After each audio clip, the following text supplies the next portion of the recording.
I'm about to lose everything. Adrian Cross stared at the contract on the table, one signature away from disaster. The translator smiled. The lawyers nodded. Everyone in that private dining room thought the billionaire was about to secure his empire. But standing against the wall, holding a tray of untouched champagne, a waitress named Emma Vale knew the truth. She knew what the French words really meant. She knew they were lying. And in 3 seconds, she would have to choose: stay invisible and safe, or speak up and risk everything. What she did next didn't just save a company.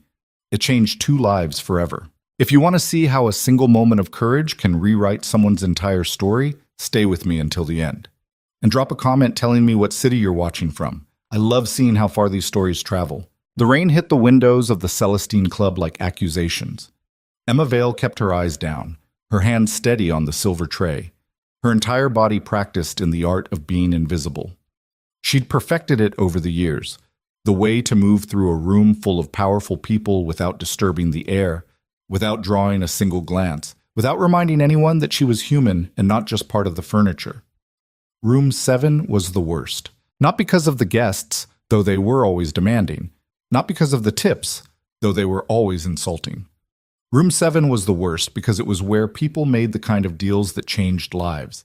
And Emma had learned a long time ago that watching other people win only reminded you how much you'd lost. She pushed through the service door with her hip, balancing 3 bottles of mineral water that cost more than her weekly rent.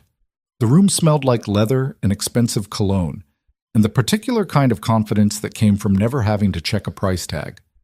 8 men sat around a table made of wood so dark it looked black. At the head sat Adrian Cross. Emma had served him before. Everyone had. He came to the Celestine once a month, always room 7, always with people who looked nervous in his presence.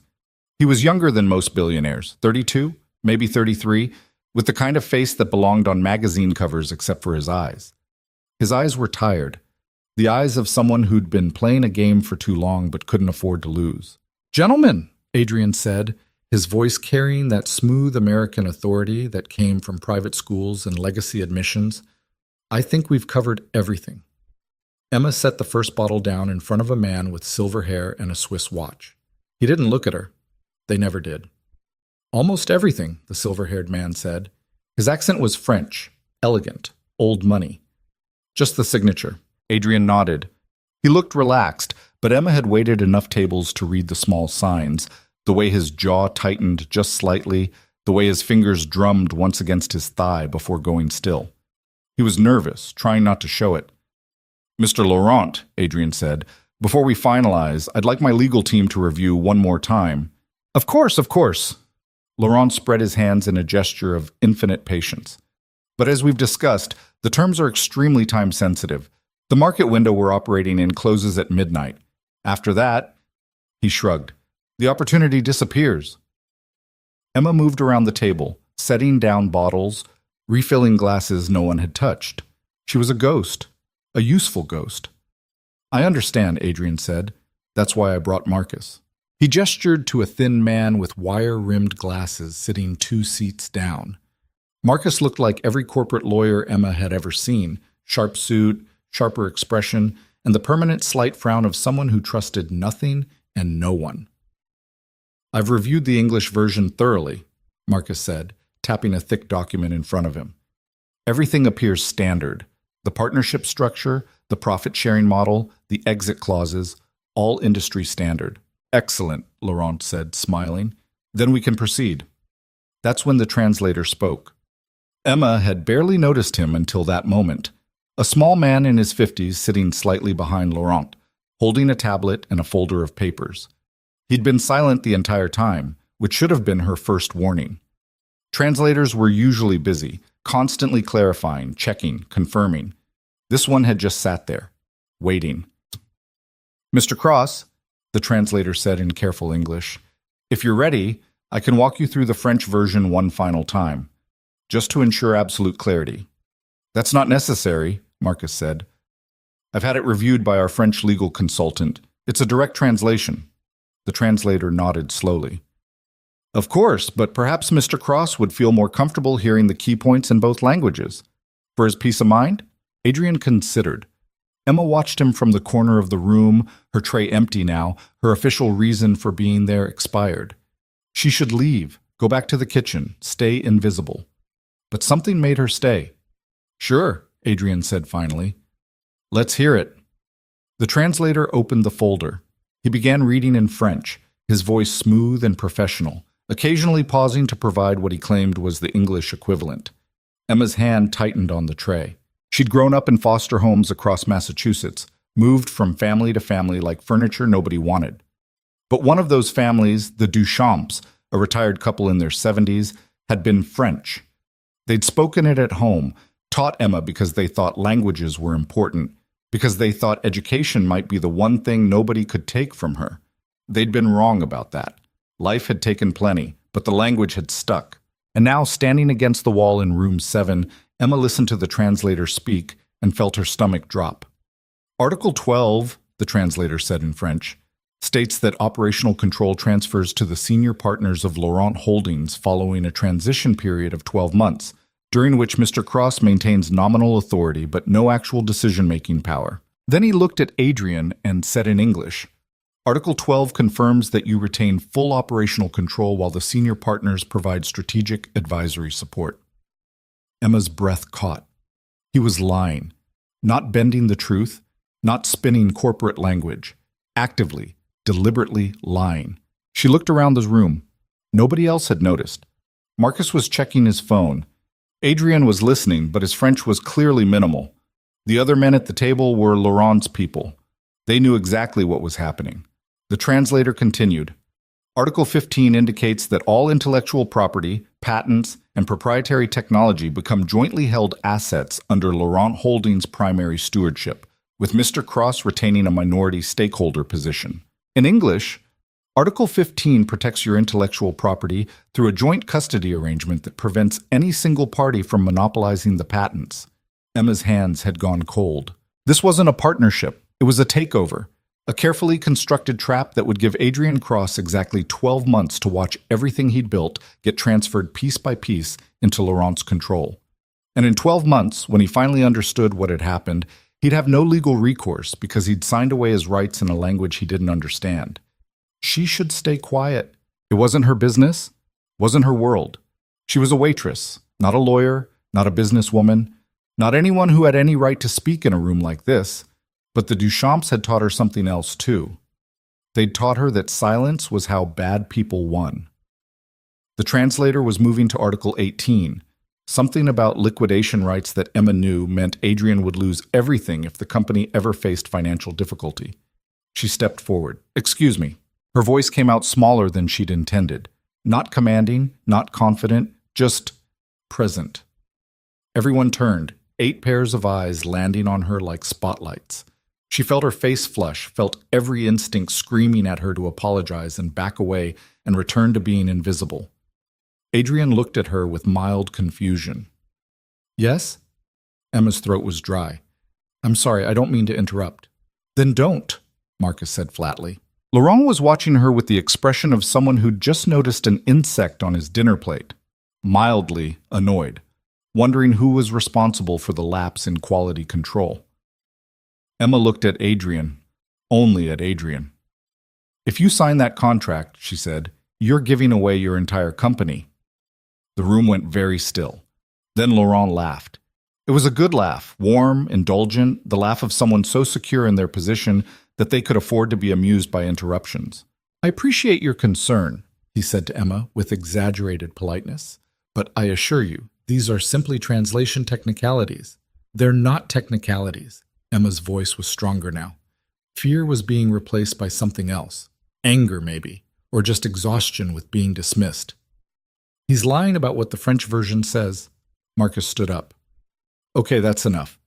Security—" "Wait!" Adrian held up one hand. He was looking at Emma now with complete focus. "What did you say?" Emma swallowed. "The translator. He's not translating correctly. The French version of the contract says something completely different from what he's telling you." "That's absurd," the translator sputtered. "I've been a certified translator for 20 years. Article 12, Emma said, looking at him. "Read what it actually says." The translator's face went pale. Adrian stood up slowly. He was tall, Emma hadn't noticed before because he'd been sitting the whole time, tall and suddenly very present in a way that made the entire room shift its weight. "You speak French," Adrian said to Emma, not a question. "Yes." "How well?" "Fluently." Laurent was no longer smiling. "Mr. Cross, this is highly irregular. You can't seriously be suggesting that we halt a multi-million-dollar negotiation because a waitress—" "That's exactly what I'm suggesting." Adrian's voice hadn't gotten louder, but somehow it filled the entire room. "Marcus, get our French legal consultant on the phone. Now. I want every single article of this contract read out loud in both languages and verified independently. Adrian, the market window," Laurent started. "Fuck the market window." Adrian didn't look at him. He was still looking at Emma. "If this contract is what you say it is, then there is no deal. And if you're wrong—" He paused. "Why would you risk saying something like this if you're wrong?" Emma didn't have a good answer for that. She'd spent 30 years learning to stay quiet, stay small, stay safe. Nothing about this was safe. She stopped, started again. "I heard what he said, in both languages. They don't match." Adrian nodded once, then he turned to Marcus. "Make the call." The next 40 minutes were the longest of Emma's life. Marcus had the French consultant on speakerphone, a woman named Delacroix, who sounded irritated at being called at 10 p.m. Paris time, but became significantly less irritated when she understood what was being asked. Article by article, the translator was forced to read the French version while Delacroix provided the real English translation. With each article, the room got quieter. Emma had been right, not just about a technicality or a mistranslation, about everything. The contract was a masterpiece of corporate theft, designed to transfer complete control of Adrian's company to Laurent Holdings while making it look like a standard partnership agreement. By Article 20, Laurent and his team had stopped protesting and started preparing to leave. By Article 25, Adrian's lawyer looked like he wanted to throw up. By the final article, Adrian just looked tired. "Get out," he said quietly. Laurent stood. His face had gone from friendly to carved from ice. "You're making a mistake, Mr. Cross. This offer won't come again." "I certainly hope not." Adrian's voice was flat. "Because if it does, I'll have my actual lawyers draft charges for attempted fraud. You have no proof of intent. I have a recorded phone call with an independent translator confirming that every word out of your associate's mouth was a lie." Adrian gestured to Marcus's phone, still recording. "Get the fuck out of my building." Laurent left. His team followed. The translator looked like he wanted to say something but thought better of it and hurried after them. The door closed, and then it was just Adrian, Marcus, and Emma. Marcus broke the silence first. "Holy shit!" "Yeah." Adrian sat down heavily. He looked at Emma, really looked at her for what felt like the first time. "What's your name?" "Emma. Emma Vale." "Emma Vale." He repeated it like he was committing it to memory. "How long have you been working here?" 3 years. "And you speak French fluently?" "Yes." "What else?" She blinked. "What?" "What other languages?" Emma hesitated. She'd learned to downplay this, to make herself smaller, but something about the way Adrian was looking at her made lying feel impossible. "Spanish, Italian, some German, Portuguese, and Mandarin, though my Mandarin's not great. 7 languages. Marcus stared at her. "You speak 7 languages and you're working as a waitress?" Emma felt the familiar shame creep up her neck. "I don't have a degree. I taught myself mostly.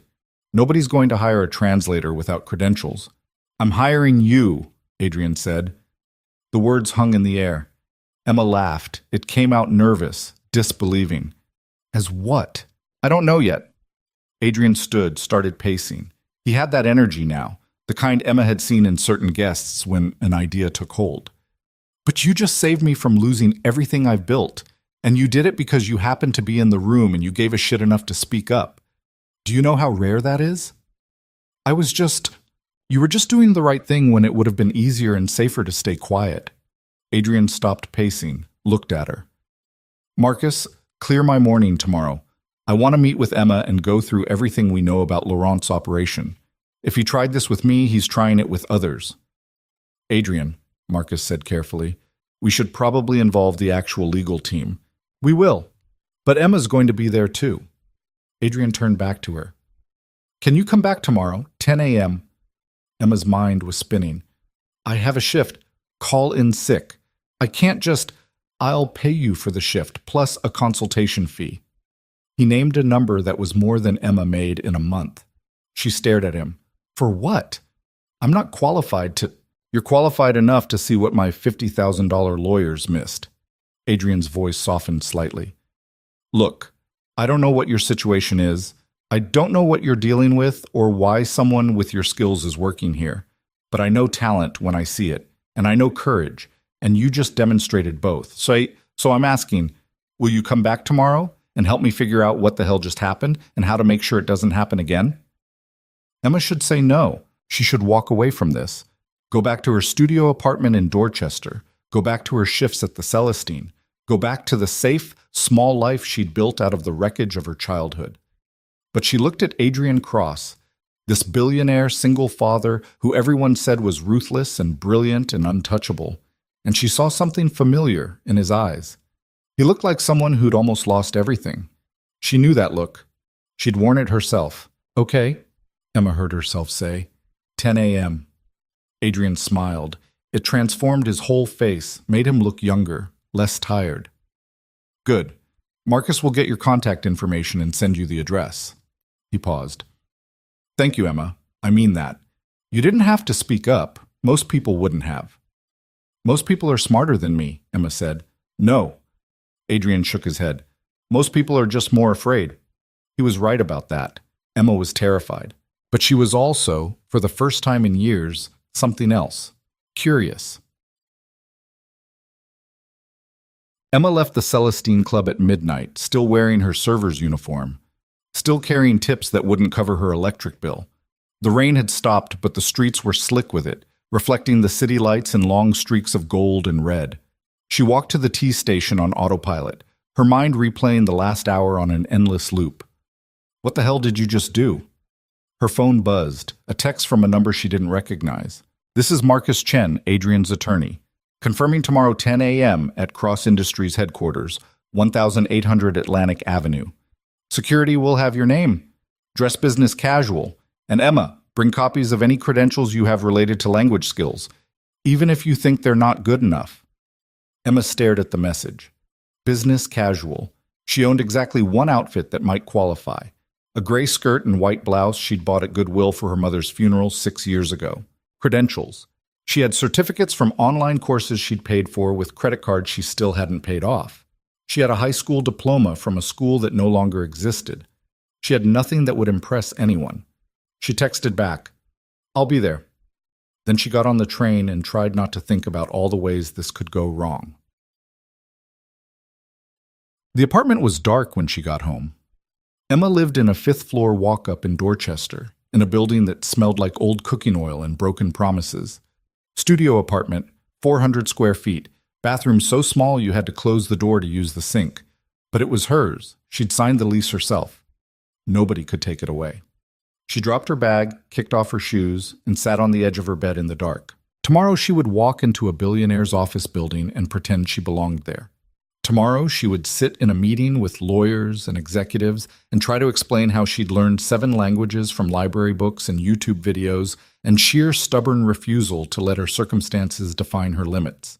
Tomorrow she would probably embarrass herself and confirm what everyone already knew, that people like Emma Vale didn't get fairy tale endings. They got by.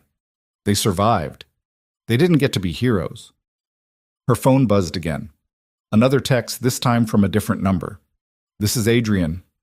Marcus gave me your number. Hope that's okay. Just wanted to say again, thank you.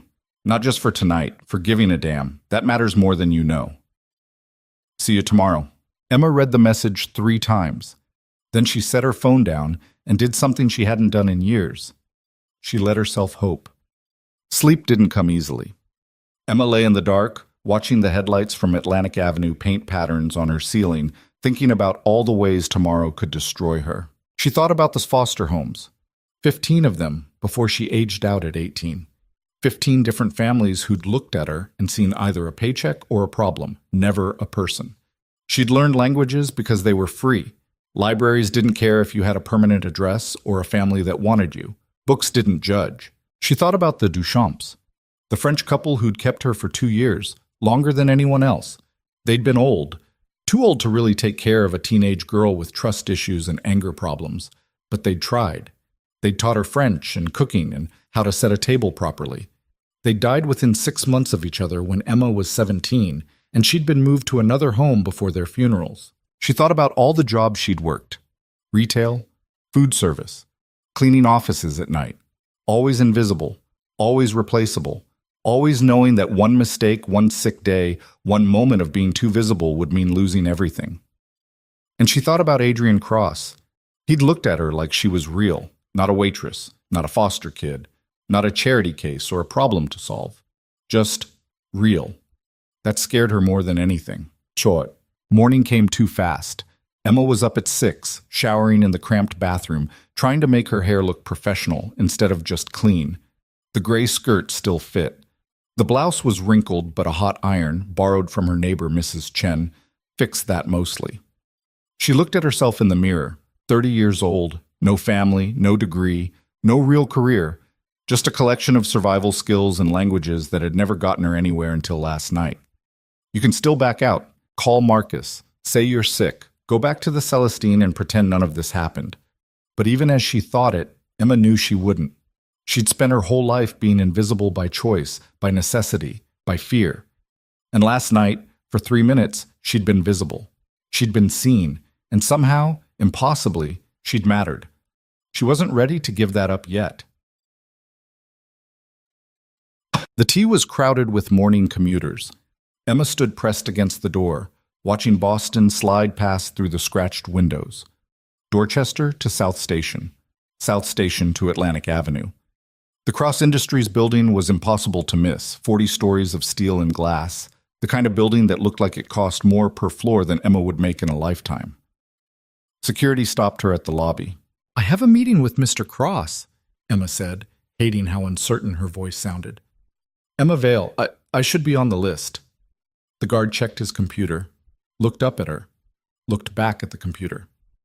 "10th floor," he said finally, handing her a visitor badge. "Elevators are straight back." The badge felt heavy in her hand. Emma Vale? Guessed.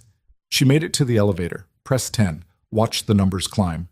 Her reflection in the polished doors looked terrified. Business casual. Credentials. Meeting at 10. The doors opened.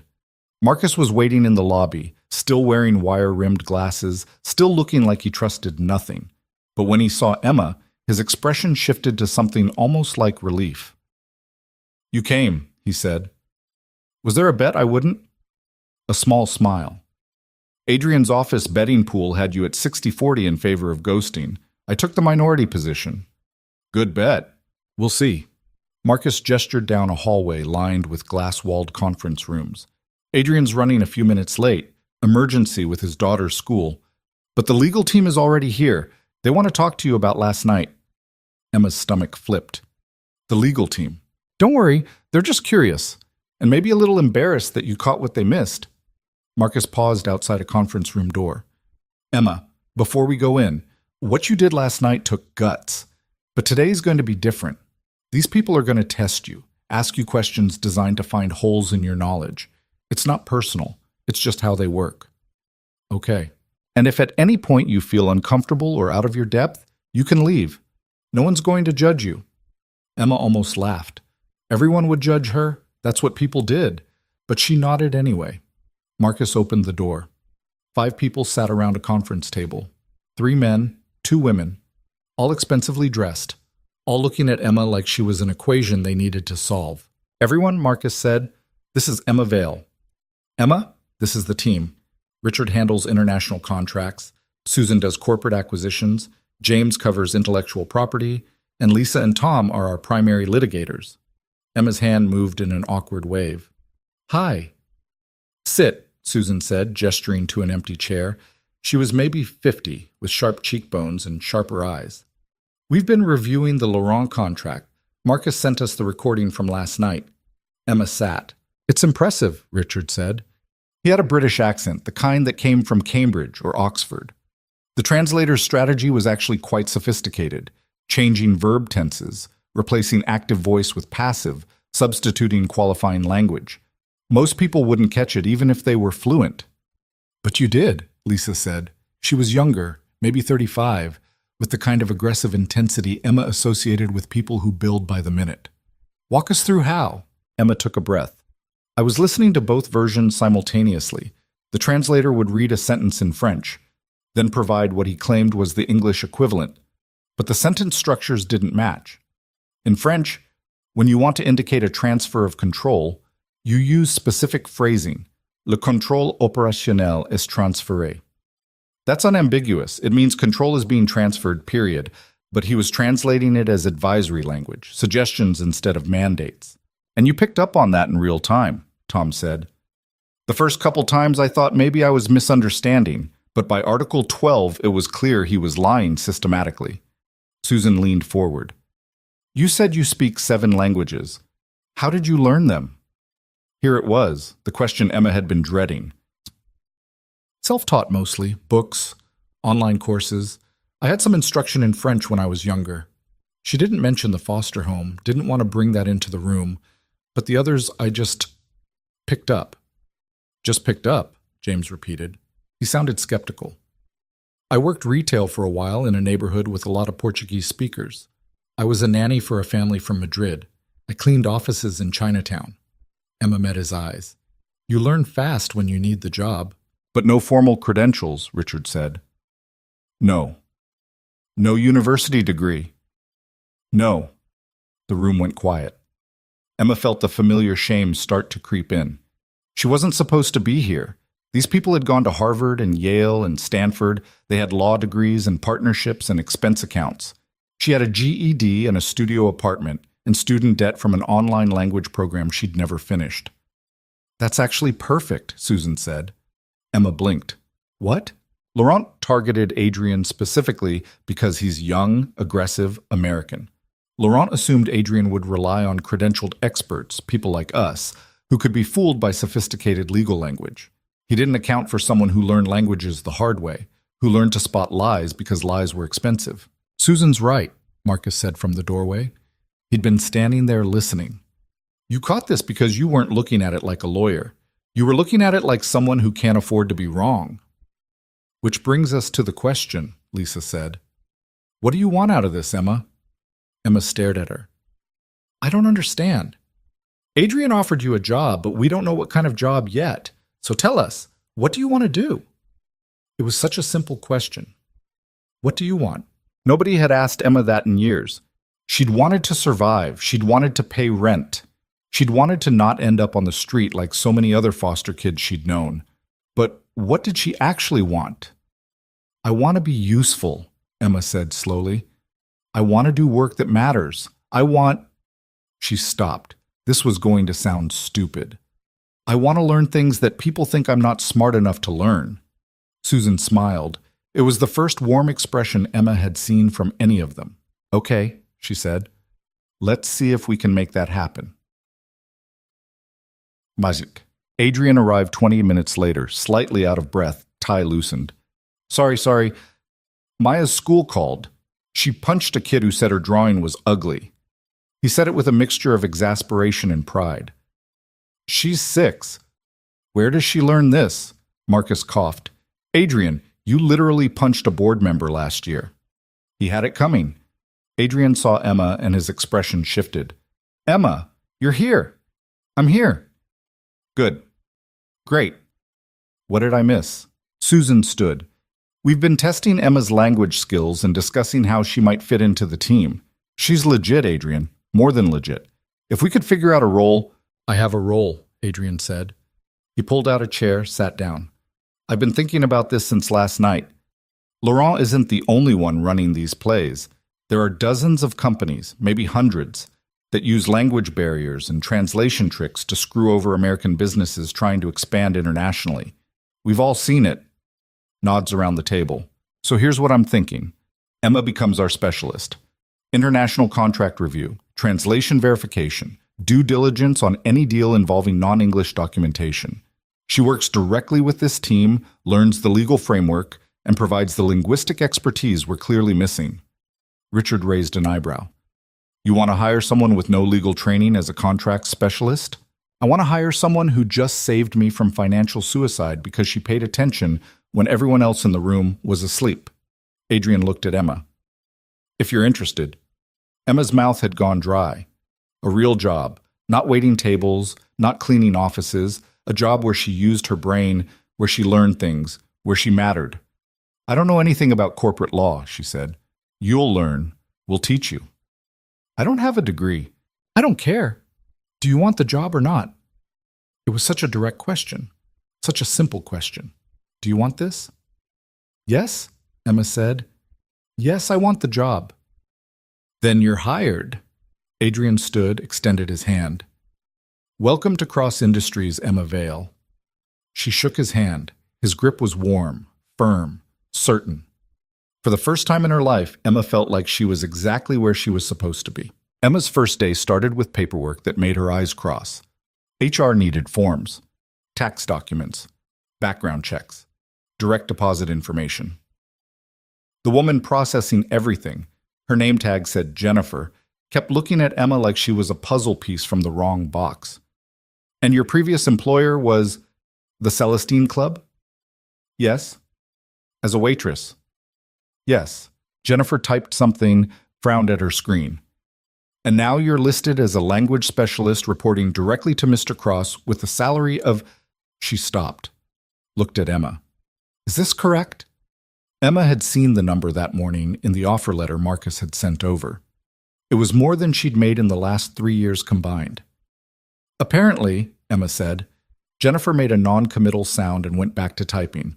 2 hours later, Emma had a badge that said employee instead of guest, a desk on the 10th floor near the legal department, and a laptop that probably cost more than her car, if she'd had a car.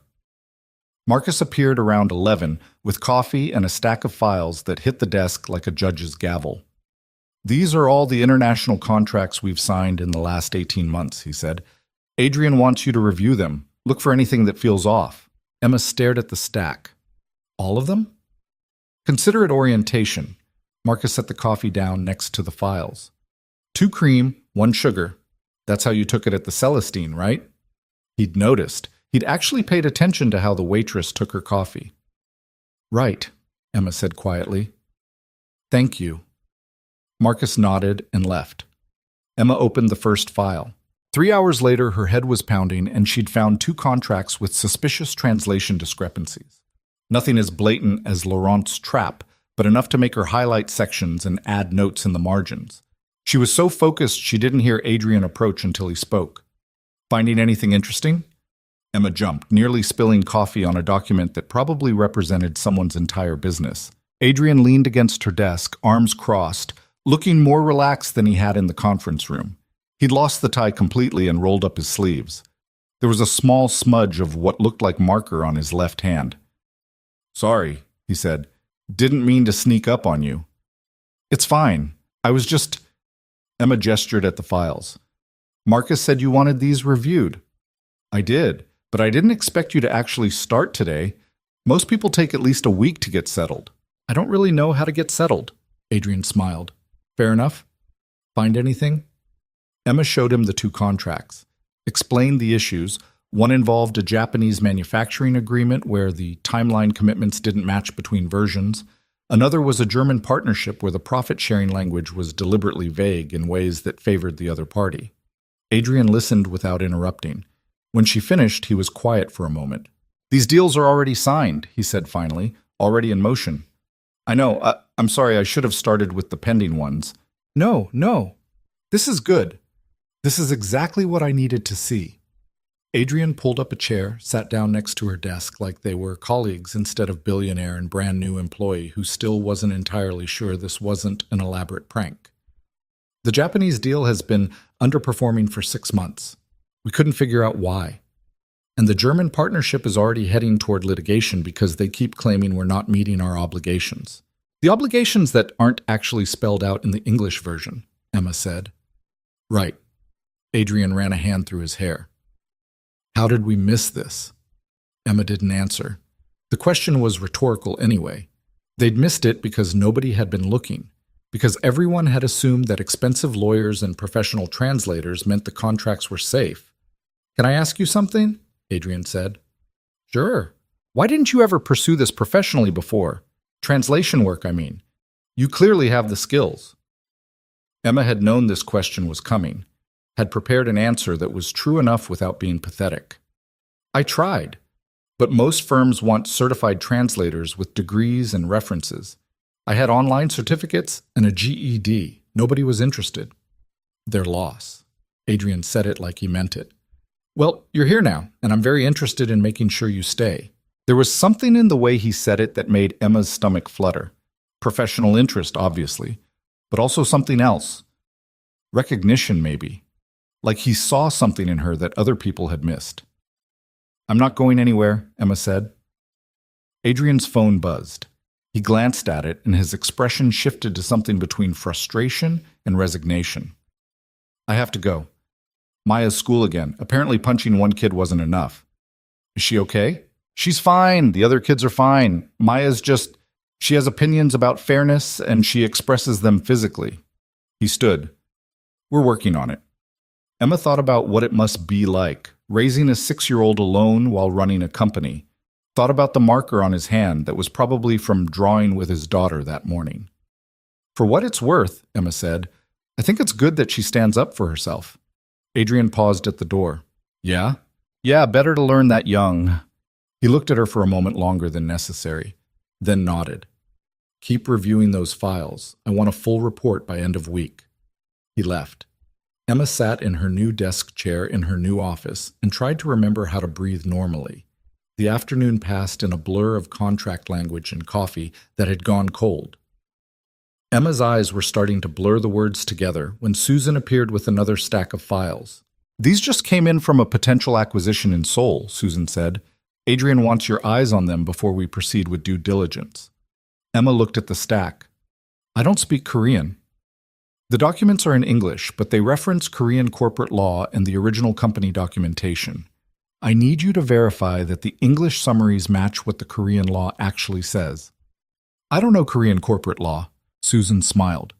"Then I guess you're about to learn. There's a legal database login in your welcome email. Start there." She left before Emma could protest.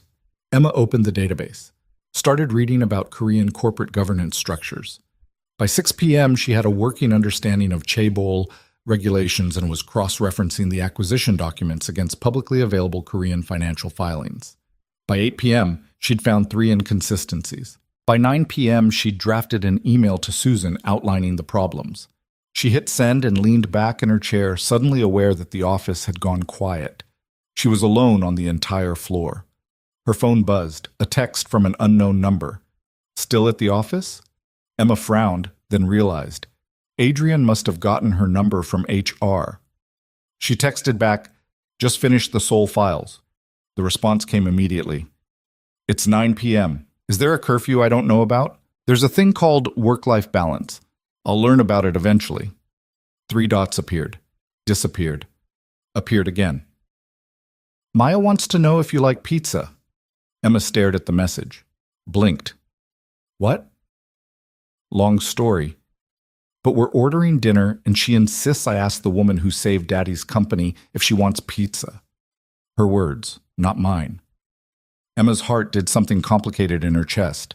"I should probably go home. You should probably eat. When's the last time you had food?"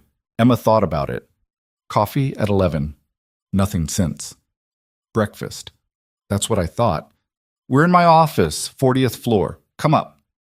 No pressure, but Maya's very persuasive, and I'm a weak father. Emma shouldn't go, should establish boundaries, keep things professional. She got in the elevator and pressed 40. The top floor was different. No cubicles, no conference rooms, just a massive corner office with floor-to-ceiling windows overlooking the harbor and a sitting area where a small girl with dark curls and paint-stained hands was arranging stuffed animals on a leather couch. "You came!" The girl, Maya, jumped up. "Daddy said you were smart and spoke 1,000,000 languages. How many is 1,000,000? "Not quite 1,000,000, Emma said. "More like 7. "That's still a lot. I only speak 1, and sometimes I'm not even good at that." Maya grinned. I'm Maya. Daddy says you saved our company from bad people.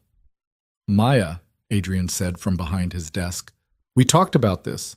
Emma's a colleague, not a superhero. She sounds like a superhero to me. Maya turned back to Emma. Do you like pepperoni or just cheese?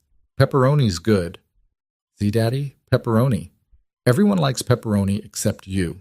Adrian held up his hands in surrender. I'm outnumbered. Pepperoni it is. He ordered the pizza while Maya showed Emma her drawings. Elaborate crayon scenarios involving unicorns and what appeared to be a space station. Emma sat on the couch and listened to Maya's detailed explanations of unicorn politics and why the purple one was the leader even though the pink one was bigger. Because being a leader isn't about being biggest, Maya said seriously. It's about being smartest and bravest. Emma glanced at Adrian, who was watching them with an expression that was hard to read. That's a good philosophy, Emma said. Daddy taught me. He says size doesn't matter if you're not afraid. Maya paused. Were you afraid when you told those bad people they were lying? Maya, Adrian said gently. It's okay, Emma said. She looked at Maya. Yes, I was very afraid. But you did it anyway? Yes. Maya nodded like this confirmed something important. That's what bravery is. Daddy says bravery is being scared, but doing the thing anyway because it's right. Your daddy's correct. The pizza arrived. They ate it sitting on the couch with Maya between them, grease staining the napkins and Maya's face, the city lights spreading out below them like scattered diamonds. So, Adrian said, reaching for another slice, you found problems with the soul acquisition. I sent Susan an email. I saw. She forwarded it to me. He studied her. How did you learn Korean corporate law in one afternoon? I didn't learn it. I just learned enough to spot the inconsistencies. That's a skill. That's survival instinct, Emma said without thinking. Maya looked up at her. What does that mean? Emma hesitated, but something about this little girl's direct gaze made lying feel impossible. It means when you grow up not having very much, you learn to figure things out fast, Emma said. You learn to read situations and see problems before they become dangerous. Were things dangerous when you grew up? Maya, Adrian said, his voice carrying a warning. But Emma shook her head. Sometimes, but I'm okay now. Maya seemed satisfied with this. She went back to her pizza, swinging her legs off the side of the couch. Adrian looked at Emma over his daughter's head. Something passed between them. Understanding, maybe. Recognition of shared damage. I grew up with everything, Adrian said quietly. Money, education, opportunities. And I almost lost everything because I didn't see a trap that was right in front of me. You grew up with nothing and saved me because you knew what traps looked like. Different kinds of education, Emma said. Yeah. Adrian smiled. Yeah, exactly. Maya finished her pizza and announced she was going to draw more unicorns. She settled on the floor with a fresh piece of paper, leaving Emma and Adrian alone on the couch. Thank you for coming up, Adrian said. You didn't have to. I was hungry. You were being nice. There's a difference. He set his plate down. Can I tell you something? Emma nodded. I'm not good at this. The personal stuff. After Maya's mom left, I kind of shut down that part of myself. Focused on work, focused on Maya, kept everything else at a distance. He paused. But you showed up in my life 2 days ago, and already I feel like I can talk to you in a way I haven't talked to anyone in years. That's either a sign I should get a therapist or that you're someone worth knowing. Emma's throat felt tight. Probably both. Adrian laughed. Probably. They sat in comfortable silence, watching Maya draw. Emma tried to remember the last time she'd felt this settled, this present, in a moment. Couldn't. Can I ask you something? Emma said. Always. Why did you really hire me? And don't say it's just about the languages. Adrian considered the question. You want the honest answer? Please? Because when you spoke up in that room, you had everything to lose and nothing to gain. You could have stayed quiet, kept your job, stayed safe. But you saw something wrong and you couldn't stay silent even though it terrified you. He looked at her. That's the kind of person I want in my company, the kind of person I want in my life. Emma's heart was doing that complicated thing again. I'm not that brave, she said. You are that brave. You just don't see it yet. Adrian shifted closer. Not inappropriately close, but close enough that Emma could smell his cologne, see the flecks of gold in his brown eyes. I'm going to tell you something, and I need you to actually hear it, okay? Okay, you matter. Not because of what you did for me. Not because of what you can do for the company. You matter because you're smart and honest and you see things other people miss. And I know the world has probably spent your whole life telling you otherwise, but the world is wrong. Emma felt tears prick her eyes. She blinked them back. I don't know how to do this, she whispered. Do what? Be the person you think I am. You already are that person. You just need to believe it. Adrian reached over, squeezed her hand once. Brief, warm, gone. And I'll keep reminding you until you do. Maya looked up from her drawing. Daddy, are you being mushy again? I'm being honest, sweetness. That's what you always say when you're being mushy. Maya rolled her eyes with the dramatic flair of a 6-year-old. Emma, do you have a boyfriend? Maya! Adrian's face went red. Emma laughed despite herself. No boyfriend. Good, because Daddy needs someone who's nice and smart and not boring. Maya returned to her drawing. All his dates are boring. I don't have dates, Adrian said weakly. You had that one lady who talked about her yoga a lot. That was one coffee meeting 3 years ago. Still boring. Maya held up her finished drawing, a purple unicorn standing in front of what looked like a building. This is you, Emma. You're the purple unicorn leader who saved the company. Emma took the drawing, feeling something crack open in her chest. Thank you, she managed. I'll keep this forever. You better, Maya said seriously. It's very important art. It was nearly 11 when Emma finally left. Adrian walked her to the elevator, Maya asleep on his shoulder, her small face peaceful. Thank you again for coming up, Adrian said quietly, careful not to wake his daughter. She liked you. That's rare. She's incredible. She's a handful, but yeah, he smiled down at Maya. She's everything. The elevator arrived with a soft ding. Emma, Adrian said as she stepped inside, what you said about survival instinct, I get that. More than you might think. We should talk about it sometime, properly. I'd like that. The doors started to close. And Emma, tomorrow there's a meeting with the Seoul acquisition team. I want you there. The doors closed before she could respond. Emma rode down 40 floors clutching a crayon drawing of a purple unicorn and trying to understand what had just happened to her carefully constructed walls. The next morning started with panic. Emma stood in front of her tiny closet at 6 a.m. and realized she owned exactly 2 outfits that could pass for professional. The gray skirt and white blouse she'd worn yesterday, and a black pair of pants with a navy sweater that had a small hole near the hem. She chose the pants and hoped nobody noticed the hole. The Seoul meeting was at 9.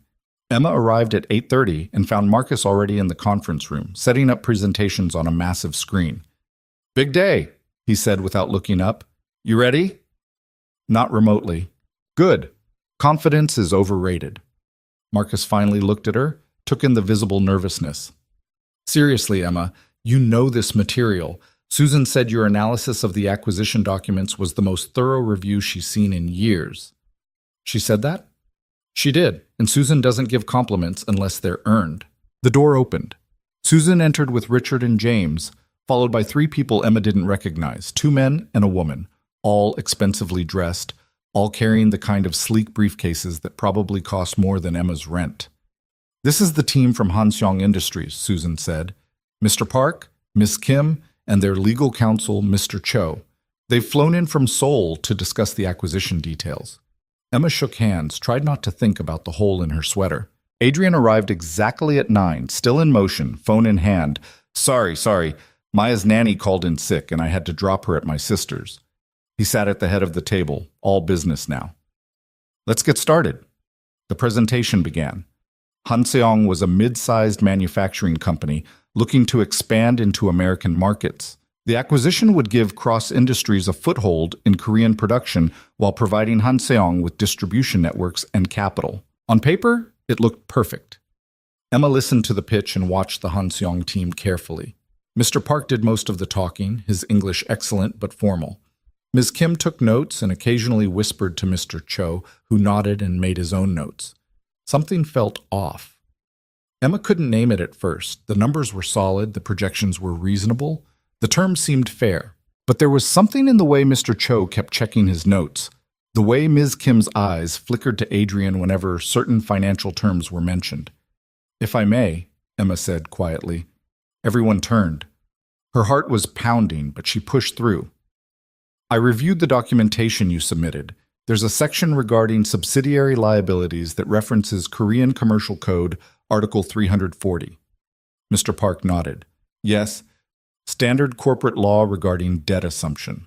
"Right. But the English summary suggests that Cross Industries would assume only disclosed debts. Article 340 actually extends liability to undisclosed debts if the acquiring party has expertise in the relevant business sector." Silence. Mr. Cho's expression didn't change, but his pen stopped moving. "That's an overly technical interpretation," Mr. Park said smoothly. In practice, it means if there are hidden liabilities, debts, or obligations Hansong hasn't disclosed, Cross Industries would be legally responsible for them under Korean law. Emma looked at Adrian. "That's not in the English version of the contract." Adrian leaned forward. "Mr. Park, is there something we should know about?" To his credit, Mr. Park didn't try to bluff. He exchanged looks with Miss Kim and Mr. Cho, then sighed. "There are some outstanding obligations," he admitted. "Pension liabilities from a factory closure 3 years ago. We believe they were resolved, but there's ongoing litigation. Under Article 340, yes, those debts could potentially transfer." "How much?" Susan's voice was sharp. "Approximately 40 million won." Richard pulled out his phone, did quick math. "That's about 30,000 US dollars. "It's still a material misrepresentation," James said. "You should have disclosed this." The meeting devolved into tense negotiation. Emma sat back and watched Adrian work, calm, direct, refusing to be rushed or intimidated. By the end, they'd restructured the deal with Hansong absorbing the pension liabilities before the acquisition and Cross Industries getting a better equity position to compensate for the risk. Mr. Park looked unhappy, but he agreed. After the Hanseong team left, Adrian turned to Emma. "How did you know to look at Article 340? "I didn't know. But when you sent me the files yesterday, I started reading about Korean corporate law. Article 340 kept coming up in acquisition cases. So when I saw it referenced in the contract without proper explanation, I flagged it." Susan was smiling. "You caught another one." "I caught another one," Emma repeated, feeling dazed. Adrian stood, walked over to her, put a hand on her shoulder. The touch was brief but warm, grounding. "Good work," he said simply. Seriously good work. After everyone left, Emma sat alone in the conference room, staring at her notes. She'd been at Cross Industries for exactly 36 hours and had already prevented 2 major financial disasters. This wasn't luck. This was her skills, her instincts, her. Her phone buzzed. Text from Adrian. "Maya wants to know if you're free for dinner Saturday. We're making homemade pizza. Fair warning, she takes it very seriously." Emma smiled. "I'll be there." The week passed in a blur of contract reviews and language databases and late nights at the office. Emma learned the rhythms of Cross Industries, how Susan liked her coffee, how Richard always got cranky before major deadlines, how James made terrible jokes to break tension. And she learned about Adrian. He was in the office by 7 every morning and rarely left before 8. He took calls from Maya at lunch every single day, no matter what meeting he was in. He remembered everyone's names, from the security guards to the cleaning staff. And he had a tells when he was worried. He'd tap his pen twice against whatever surface was nearest, always twice, never once or 3 times. Thursday afternoon, Emma was deep in a Portuguese contract review when Adrian appeared at her desk. "Got a minute?" She looked up. He seemed nervous, which was unusual. "Sure, what's up?" "Walk with me." They took the elevator to the roof access, a privilege apparently reserved for executives. The city spread out around them, gray sky threatening rain. "I wanted to thank you," Adrian said. "Properly. Not just for the contracts, but for..." He gestured vaguely. "Everything. You've changed the way this company operates in less than a week. I'm just doing my job. You're doing a lot more than that. Adrian turned to face her fully. Emma, I know we don't know each other very well yet, but I feel like I should tell you something. Emma's heart rate picked up. When Maya's mom left, Adrian continued, she told me I was too intense, too focused on work, that I didn't know how to let people in. He laughed without humor. She wasn't wrong. After she left, I just closed off. Figured it was easier, safer for Maya and safer for me. Adrian, let me finish. He took a breath. The point is, I built walls, good walls, effective walls. And then you showed up and somehow you just walked right through them like they weren't even there. Emma didn't know what to say. I'm not trying to make this weird, Adrian said quickly. I'm your boss. You work for me. I understand professional boundaries. But I also think you should know that you matter to me. Not just as an employee, as a person. The rain started, light drops that quickly became heavier. They should go inside. Neither of them moved.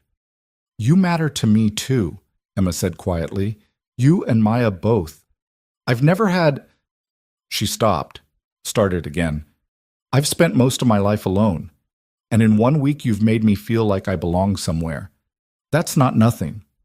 Adrian stepped closer. No, that's definitely not nothing.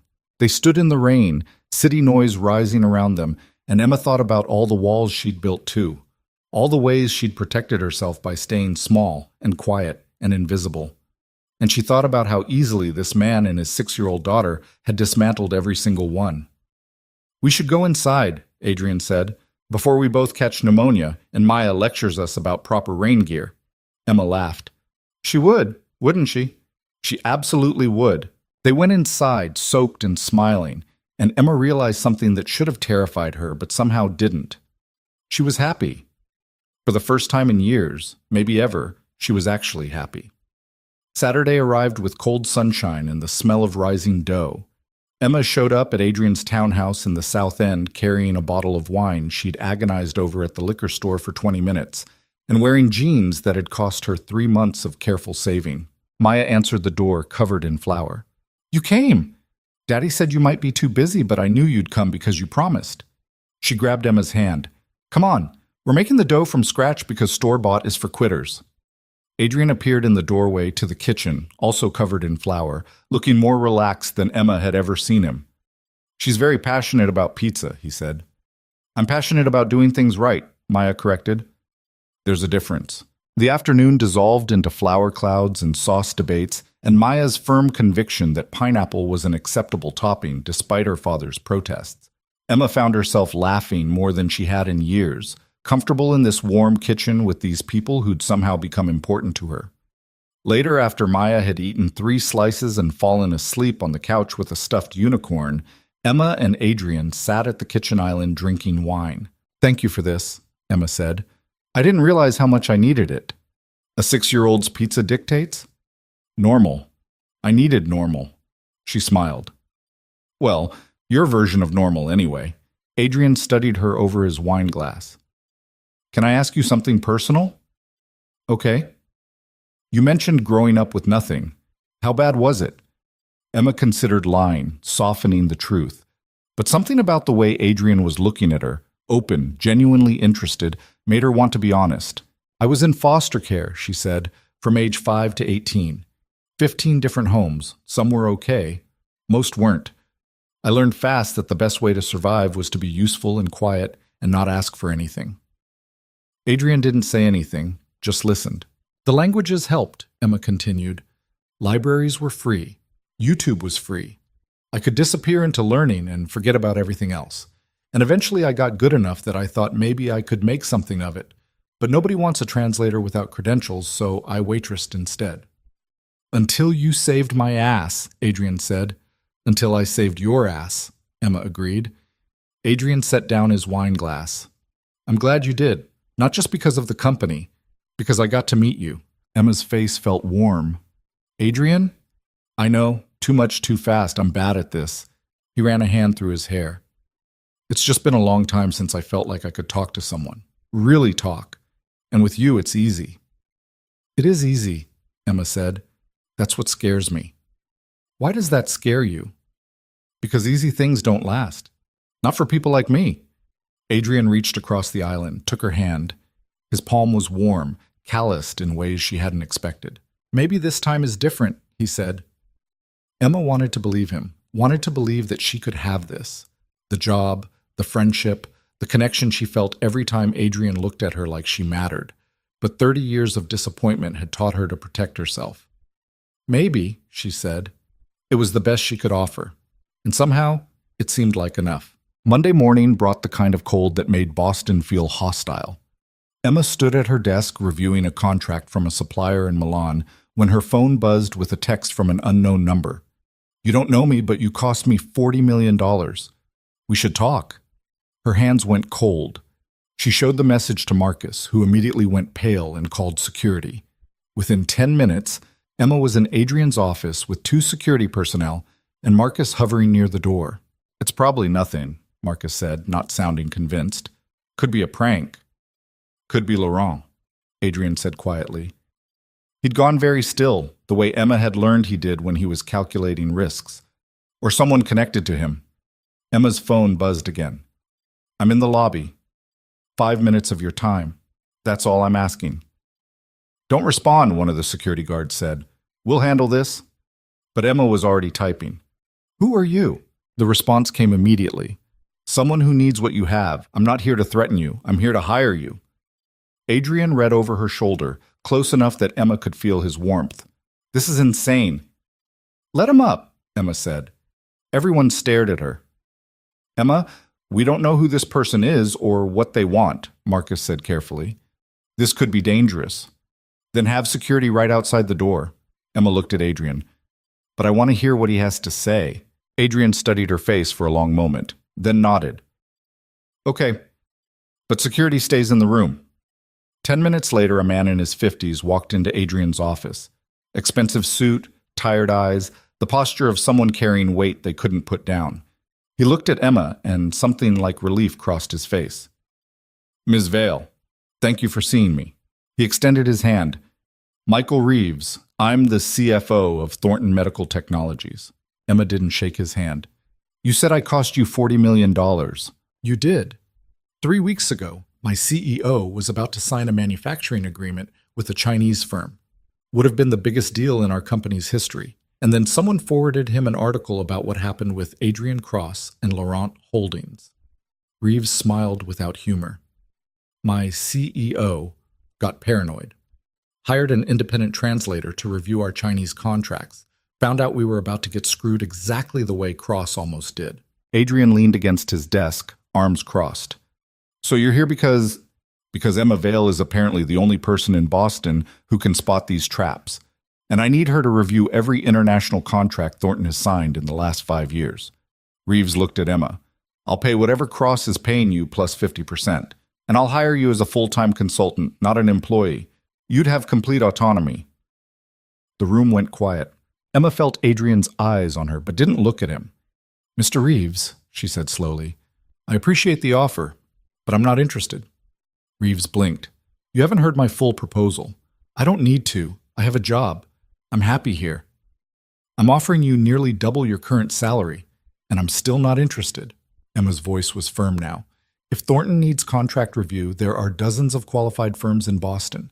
I'm sure Marcus can recommend several. Reeves looked between Emma and Adrian, clearly trying to understand what he was missing. Is this a negotiation tactic? Because I can go higher. It's not a tactic, Adrian said quietly. Emma said no. That's your answer. Reeves stood there for another moment, then sighed. Okay, I respect that. He pulled out a business card, set it on Adrian's desk. But if you change your mind, the offer stands. We need people like you, Ms. Vale. People who actually give a damn. He left. Security followed him out, leaving Emma alone with Adrian and Marcus. That was interesting, Marcus said finally. That was stupid, Emma said. She felt shaky, adrenaline fading. I should have at least heard his full offer. Why? Adrian was watching her carefully. Did you want to hear it? No, but I probably should have been smart about it. Gathered information, used it as leverage. Is that what you wanted to do? Emma met his eyes. No. Then you did exactly the right thing. Adrian pushed off from the desk. Marcus, can you give us a minute? Marcus left without argument. Adrian walked to the windows overlooking the harbor.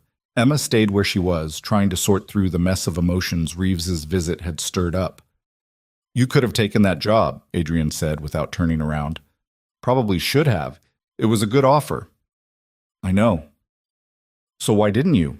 Emma thought about all the easy answers. Professional loyalty, commitment to cross industries, not wanting to job hop so quickly. All true. None of them the real reason. Because for the first time in my life, I feel like I'm where I'm supposed to be, she said quietly. And I'm not ready to give that up for money. Adrian turned. His expression was complicated, pleased and worried and something else Emma couldn't name. Emma, I know it's stupid, she continued. I know I should be practical, build my career, take opportunities when they come, but I don't want to leave. It's not stupid. Adrian crossed the distance between them, stopped close enough that Emma had to tilt her head back to meet his eyes. But I need you to understand something. That offer from Reeves? That's not going to be the last one. Word's getting out about what you can do. Companies are going to come looking for you. Let them. And eventually someone's going to make an offer you can't refuse. You don't know that. I do know that. Adrian's voice was gentle. Because you're that good, Emma. You're that valuable. And sooner or later, you're going to realize it too. Emma felt something crack in her chest. Are you trying to get rid of me? No. I'm trying to be honest with you. He reached up, tucked a strand of hair behind her ear. The gesture was so casual, so intimate, that Emma forgot how to breathe. I don't want you to leave, but I also don't want you to stay just because you're afraid of change. You deserve better than that. What if I'm staying because I want to? Then I'll do everything in my power to make sure you never regret it. They stood there in the morning light, close enough to touch, and Emma wondered when exactly her job had become so tangled up with her heart. The phone on Adrian's desk rang, shattering the moment. He answered it, listened, frowned. Put her through. Then to Emma. Maya's school, again. Emma stepped back, giving him space, but Adrian gestured for her to stay. Mrs. Patterson, what happened this time? He listened, and Emma watched his expression shift from concerned to resigned. No, I understand. Yes, I'll come get her. He hung up. Maya punched another kid. Oh, no. Oh, yes, apparently he said girls can't be astronauts. Adrian grabbed his jacket. I have to go. Can you? I'll handle the board meeting at 2, Emma said. Richard can present the quarterly review. You sure? Go be a dad. I've got this. Adrian paused at the door. Thank you for staying, for all of it. Stop thanking me for doing my job. I'm not thanking you for doing your job. He smiled. I'm thanking you for giving a damn. He left, and Emma stood in his empty office, wondering how she'd gotten here. 2 weeks ago, she'd been a waitress. Now she was turning down lucrative job offers and covering board meetings, and getting thanked by billionaires for giving a damn. Her phone buzzed. Text from Susan. Board meeting moved to 3. Richard's freaking out. Can you talk him down? Emma headed to Richard's office and found him surrounded by spreadsheets, looking like he was about to hyperventilate. The numbers don't make sense, he said without preamble. Q3 earnings are down 12%, but our actual revenue is up. Something's wrong with the international reporting. Emma looked at the spreadsheets. Saw the problem immediately. Currency conversion, she said. These figures are using last quarter's exchange rates. Euros dropped significantly since then. If you adjust for current rates, she pulled up a calculator, started running numbers. Richard watched over her shoulder, gradually relaxing as the discrepancies resolved into logical patterns. How did you spot that so fast? He asked. Because I grew up converting dollars to food stamps and food stamps to meals. You learn to pay attention to exchange rates when they determine whether you eat. Richard looked at her for a long moment. I went to Oxford, top of my class, and I missed something you caught in 30 seconds. Different kinds of education, Emma said, echoing what Adrian had told her. Yeah, Richard smiled. Adrian was right about you. What did he say? That you see things the rest of us miss because you're looking at different questions. We're asking, is this correct? You're asking, where's the trap? Emma thought about that. It was true. She'd spent her whole life looking for traps because traps were everywhere when you had nothing. The board meeting went smoothly. Richard presented the corrected figures, and the board members nodded in approval. Emma sat in the back and took notes, invisible again by choice this time. After the meeting, Susan found her. "You fixed Richard's numbers. I just pointed out the exchange rate issue. You saved us from looking incompetent in front of the board." Susan gestured to her office. "Walk with me." Susan's office was neat, organized, intimidating, awards on the walls, diplomas from Stanford Law, photos of her shaking hands with people Emma vaguely recognized from news coverage. "I wanted to talk to you about something," Susan said, closing the door. "You've been here 2 weeks. In that time, you've prevented 3 major contract disasters, caught 2 accounting errors, and turned down a job offer that would have doubled your salary. That's an impressive track record." "Thank you." "It's also concerning." Emma frowned. "I don't understand." Susan sat on the edge of her desk. "Emma, you're good at what you do, exceptionally good, but you're also operating without any real protection or understanding of how corporate politics work. That makes you vulnerable." "Vulnerable to what?" "To being used, to being blamed when things go wrong, to becoming a liability instead of an asset." Susan's voice was kind but firm. "Right now, you're Adrian's golden girl, the waitress who saved the company. That's a great story. But stories have shelf lives, and when yours expires, you need to make sure you have actual credentials backing you up." Emma's stomach tightened. "What are you saying?" "I'm saying you should go back to school. Get a degree in international business or law or both. Build a foundation that can't be questioned." Susan pulled out a folder. "I took the liberty of researching programs. There's an executive MBA program at BU that's designed for working professionals. You could start in January." Emma stared at the folder. "I can't afford an MBA from Boston University." "Cross Industries has an education fund. Adrian would approve your application in a heartbeat." "I don't want to owe him that." "It's not a debt. It's an investment." Susan pushed the folder across the desk. "Look, I know what it's like to be underestimated. I was the only woman in my law school class who came from a public school instead of private. Everyone assumed I'd drop out or settle for a mid-tier firm. I had to work twice as hard to prove I belonged." "But you had a degree," Emma said quietly. "You had credentials.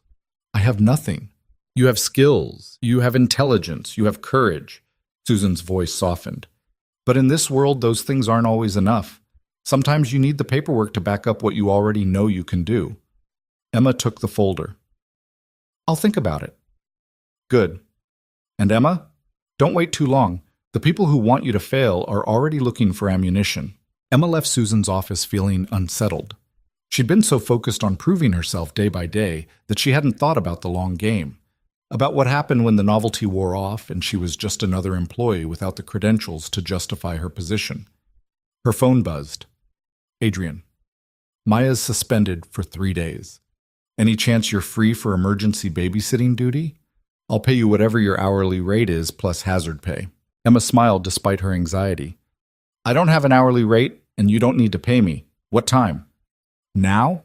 I'm completely screwed. Emergency investor meeting in an hour, and my sister can't take her. Send me your address." "I'm on my way." 20 minutes later, Emma was standing in Adrian's townhouse watching Maya play with dolls that were apparently staging an elaborate corporate takeover. "And then the Purple Unicorn CEO fires everyone who was mean to her," Maya announced. "Because she has the power now." "That's one way to handle conflict," Emma said. Maya looked up. "How would you handle it?" "Probably try to figure out why people were being mean first. Maybe they're scared or hurt or don't understand something." "That sounds like more work than just firing them." "It usually is." Maya considered this. "Is that why you didn't punch those bad people who tried to steal Daddy's company? Because you wanted to understand them first?" Emma blinked. "Sort of. I wanted to figure out what they were really doing before I stopped them." "But you did stop them." "Yes." "Because they were wrong." "Yes." Maya nodded firmly. "Okay, that makes sense." She returned to her dolls. "The Purple Unicorn CEO will try understanding first, but if they're still mean, she's going to fire them." Emma laughed. "Fair compromise." They spent the afternoon baking cookies and watching Maya's favorite movie about a girl who builds a robot. Emma found herself relaxing in a way she rarely did, comfortable in the domestic rhythm of it all. Around 5, Maya fell asleep on the couch, cookie crumbs on her shirt. Emma was cleaning up the kitchen when Adrian got home. He looked exhausted, tie loosened, jacket over one arm. But when he saw Maya asleep and Emma washing dishes, something in his expression softened. "You didn't have to clean," he said quietly. "Maya and I made a mess. Seemed fair to fix it." Adrian set down his briefcase, walked over to where Emma stood at the sink. He picked up a dish towel and started drying. They worked in silence for a few minutes, the domesticity of it almost overwhelming in its normalcy. "Susan talked to me today," Emma said finally, "about going back to school. She mentioned she might. You knew?" "She ran it by me first, wanted to make sure I'd support it." Adrian set down a dried plate. "What did you tell her?" "That I'd think about it." "And? What are you thinking?" Emma turned off the water, dried her hands. "I'm thinking she's probably right, that I need credentials to back up what I can do, but I'm also thinking that feels like admitting I'm not good enough as I am." "That's not what it means." "Isn't it? If I was really that valuable, I wouldn't need a degree." Adrian set down the towel, turned Emma to face him. "You are that valuable. The degree isn't about proving your worth. It's about protecting yourself in a world that values paperwork over talent. I hate that that's true, but it is." "Susan said people are looking for ammunition against me." "Susan's not wrong. You came out of nowhere. You're making waves.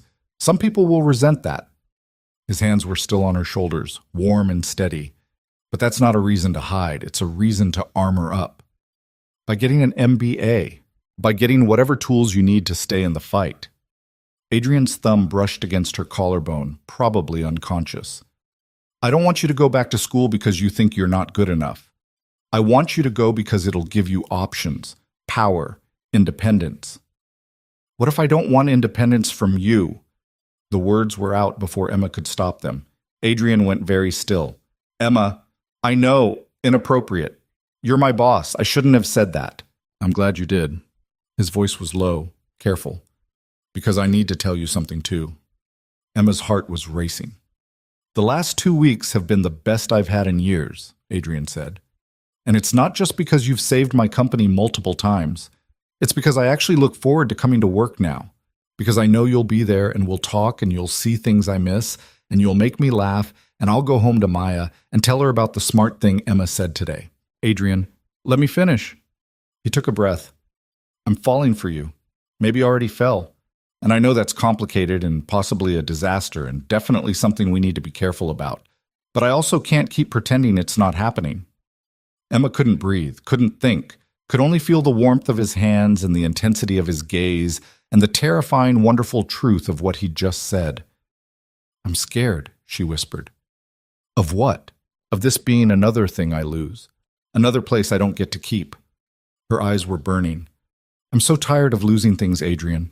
He pulled her closer, wrapped his arms around her.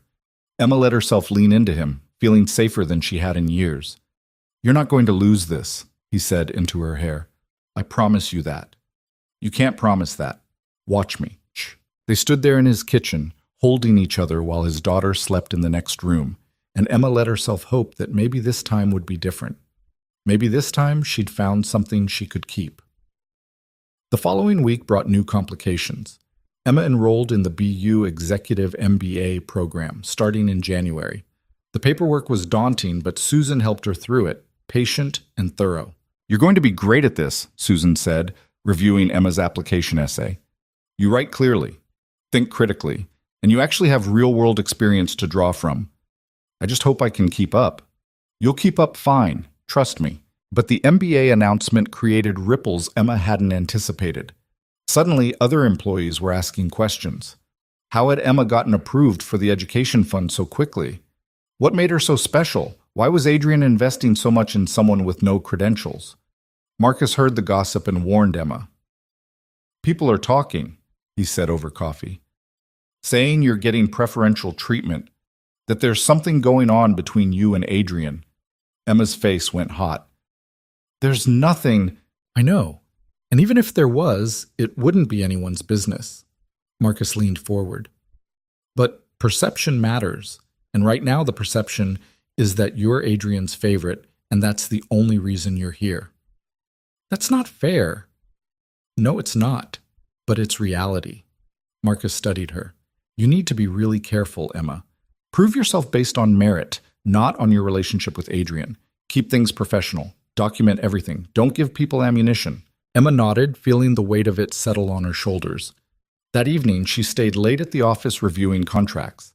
Around 8, Adrian appeared at her desk. You're still here. So are you. I have an excuse. I'm emotionally stunted and use work to avoid dealing with my feelings. He smiled.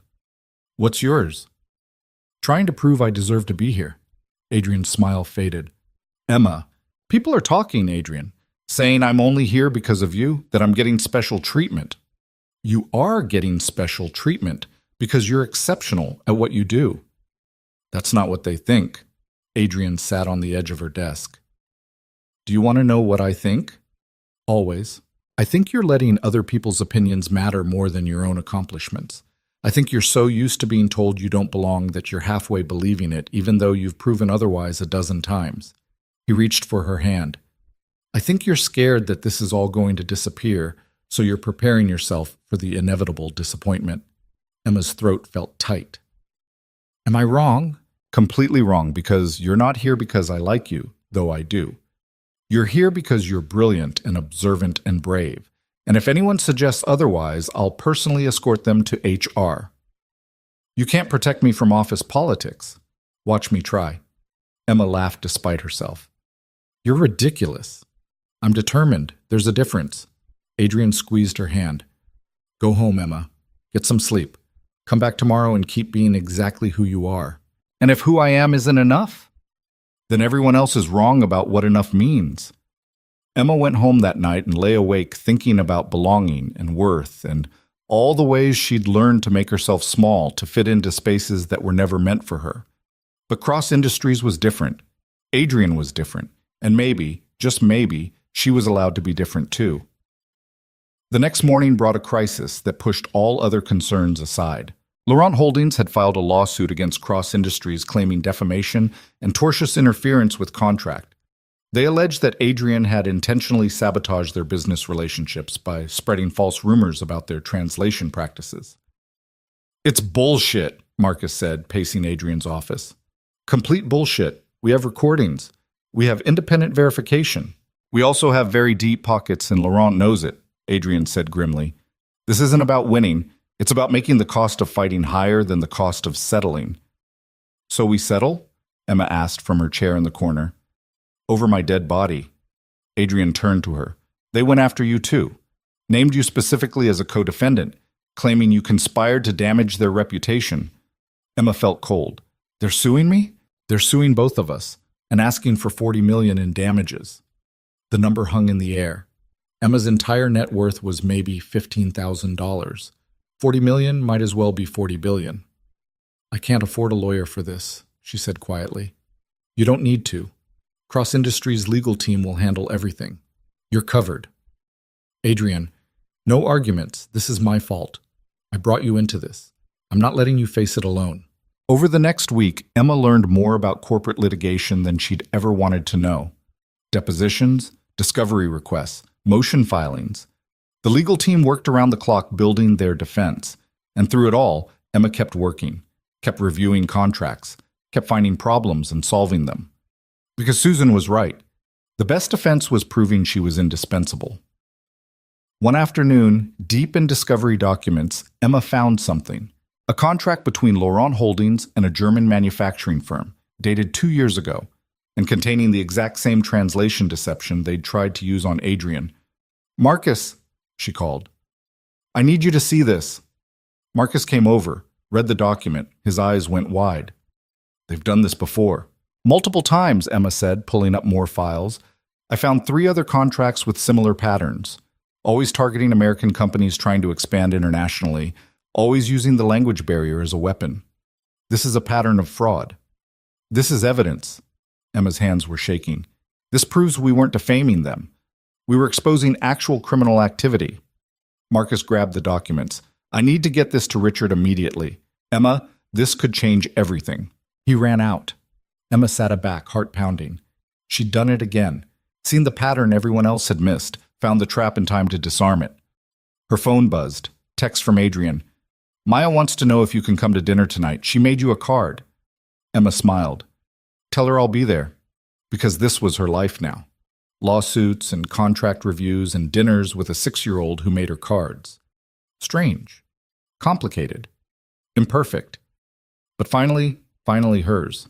The card Maya had made featured a purple unicorn wearing what appeared to be a business suit and holding a briefcase. Inside, in careful 6-year-old handwriting, "Thank you for being brave. Love, Maya." Emma stared at it across the dinner table while Maya explained the artistic choices she'd made. "The briefcase has important papers in it," Maya said seriously. "Because you're always reading important papers. And the unicorn is purple because that's the leader color. And she's smiling because even though her job is hard, she likes it." "It's perfect," Emma said, voice thick. "I'm going to keep this forever." "I know," Maya said matter-of-factly. "That's why I made it nice." Adrian was cooking pasta, actual cooking, not ordering takeout, and the kitchen smelled like garlic and tomatoes and something Emma couldn't quite name.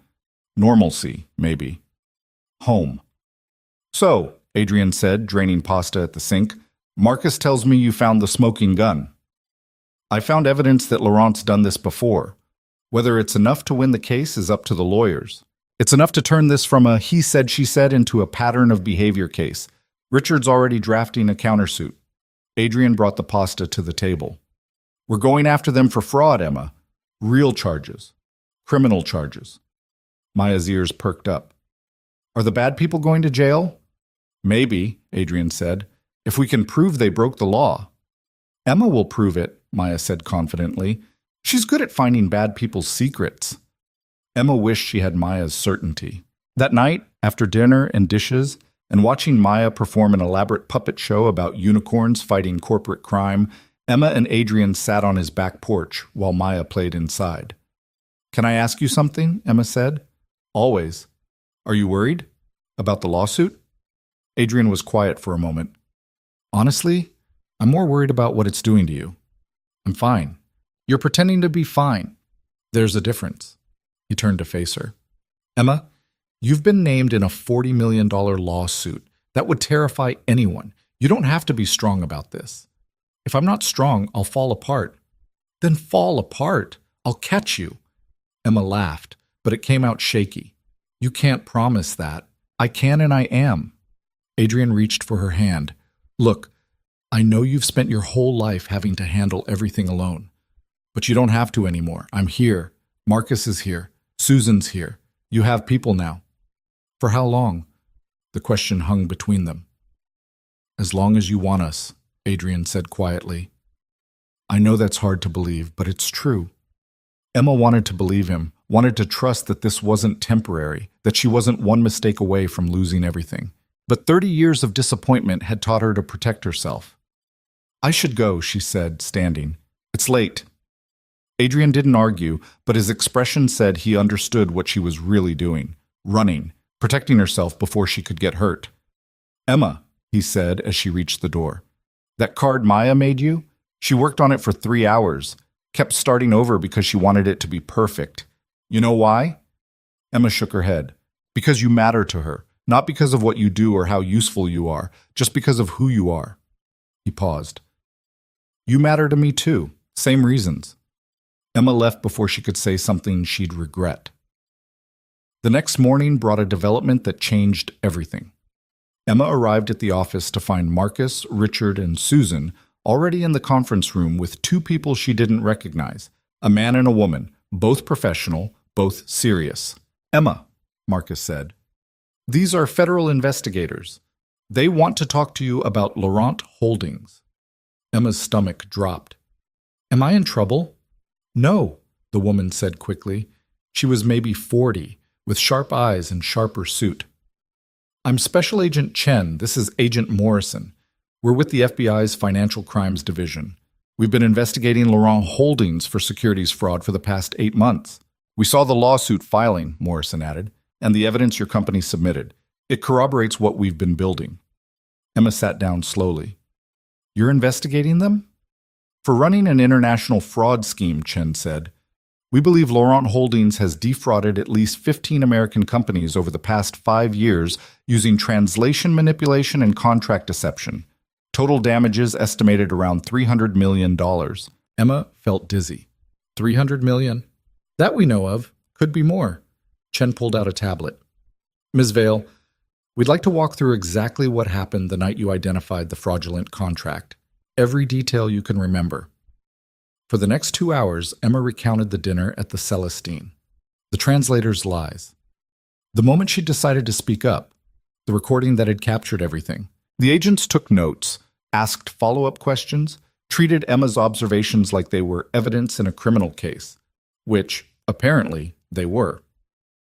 This is incredibly helpful, Chen said when they finished. Ms. Vale, would you be willing to testify if this goes to trial? Emma looked at Marcus, who nodded encouragement. Yes, she said. I'll testify. After the agents left, Emma sat in the empty conference room trying to process what had just happened. She wasn't just a defendant in a civil lawsuit anymore. She was a federal witness in a criminal investigation. Adrian found her there 20 minutes later. Marcus told me, he said, sitting next to her.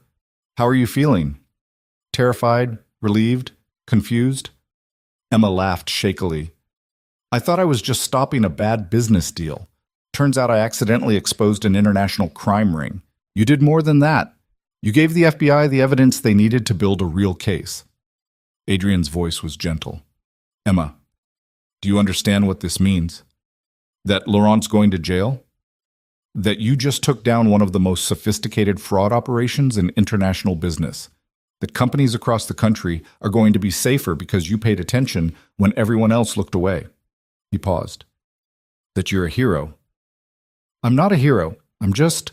If you say just a waitress, I'm going to lose my mind. Adrian turned her to face him. You are brilliant and observant and brave. When are you going to start believing that? When it stops feeling like a fluke, Emma whispered. It's not a fluke, it's who you are. Emma wanted to believe him. Wanted to believe that she was actually the person Adrian and Maya seemed to think she was. But believing meant risking, and risking meant the possibility of losing everything. Before she could respond, her phone buzzed. Text from an unknown number. You should have taken my offer. Now you're going to wish you had. Emma's blood went cold. She showed Adrian the message. His expression darkened immediately. Forward that to Agent Chen, he said. Then call security. Adrian, it's probably nothing. It's a threat. From someone who knows you turned down Thornton's job offer and is following the Laurent case. His voice was tight with controlled anger. That's not nothing. Over the next hour, security protocols were updated. Emma's office was moved to an interior room with no windows. A security guard was assigned to walk her to her car each night. This is excessive, Emma protested. This is necessary, Marcus said firmly. Emma, you're a witness in a federal case against people who've stolen hundreds of millions of dollars. They're motivated to keep you quiet. By threatening me via text message? By escalating until you back down or disappear? Marcus's voice was grim. We're not taking chances. That evening, Emma sat in her new windowless office, reviewing contracts and trying not to think about the security guard stationed outside her door. Her phone rang. Adrian. Hey, she answered. Don't go home tonight. Emma's hand tightened on the phone. What happened? Nothing happened, but Marcus got another threat assessment from the FBI. They're concerned about your safety. Adrian paused. Come stay at my place, guest room. Extra security. Maya would love it. I can't just move in with you. It's not moving in. It's accepting protection until this blows over. His voice softened. Please, Emma. I can't focus on anything else knowing you're alone in that apartment with minimal security. Emma thought about her studio in Dorchester, the broken lock on the lobby door, the neighbor who dealt drugs out of 3B, the complete absence of anything resembling security. Okay, she said quietly, but just until the FBI says it's safe. However long you need. Emma packed a bag and drove to Adrian's townhouse, the security guard following in a separate car. The absurdity of it all wasn't lost on her. 3 weeks ago, she'd been a waitress. Now she had a security detail. Maya answered the door in pajamas decorated with planets. Emma's having a sleepover, she announced to the house. Daddy said you're staying in the guest room, but you can sleep in my room if you want. I have bunk beds. The guest room is perfect, Emma said, smiling despite her anxiety. Adrian appeared behind Maya, looking relieved. You made it. Your security guy is very thorough. He checked my trunk. Good. That's his job. Adrian took her bag. Come on, I'll show you where everything is. The guest room was on the third floor, decorated in soft blues and grays, with a bed that looked more comfortable than Emma's entire apartment. There was a bathroom attached, fresh towels already laid out. Maya picked the towels, Adrian said. She insisted on the purple ones because you're the purple unicorn. Emma's throat felt tight. She's very particular about these things. She is, takes after her dad. Adrian set her bag down. I know this is weird, having to stay here because of safety concerns, but I'm glad you're here. Are you, or are you just worried? Both. He moved closer. Emma, I need you to understand something. What's happening with Laurent? With the FBI investigation, with the threats, that's all real and serious and scary. But it's also not forever. This will end, and when it does, I want you to still be here. Here in your guest room? Here in my life. Adrian reached up, cupped her face in his hand.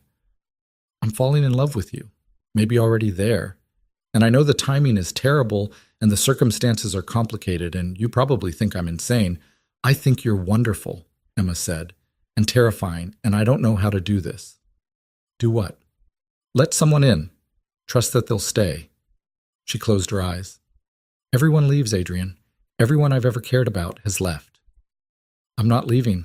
You can't promise that. Watch me. Adrian leaned his forehead against hers. I know you're scared.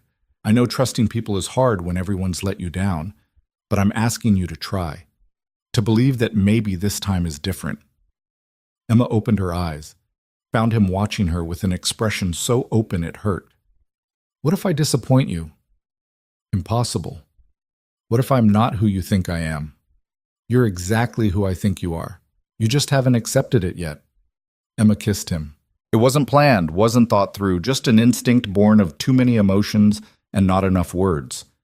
Adrian made a surprised sound, but then he was kissing her back, gentle and careful, like she was something precious. When they pulled apart, Emma was shaking. That was probably a mistake, she whispered.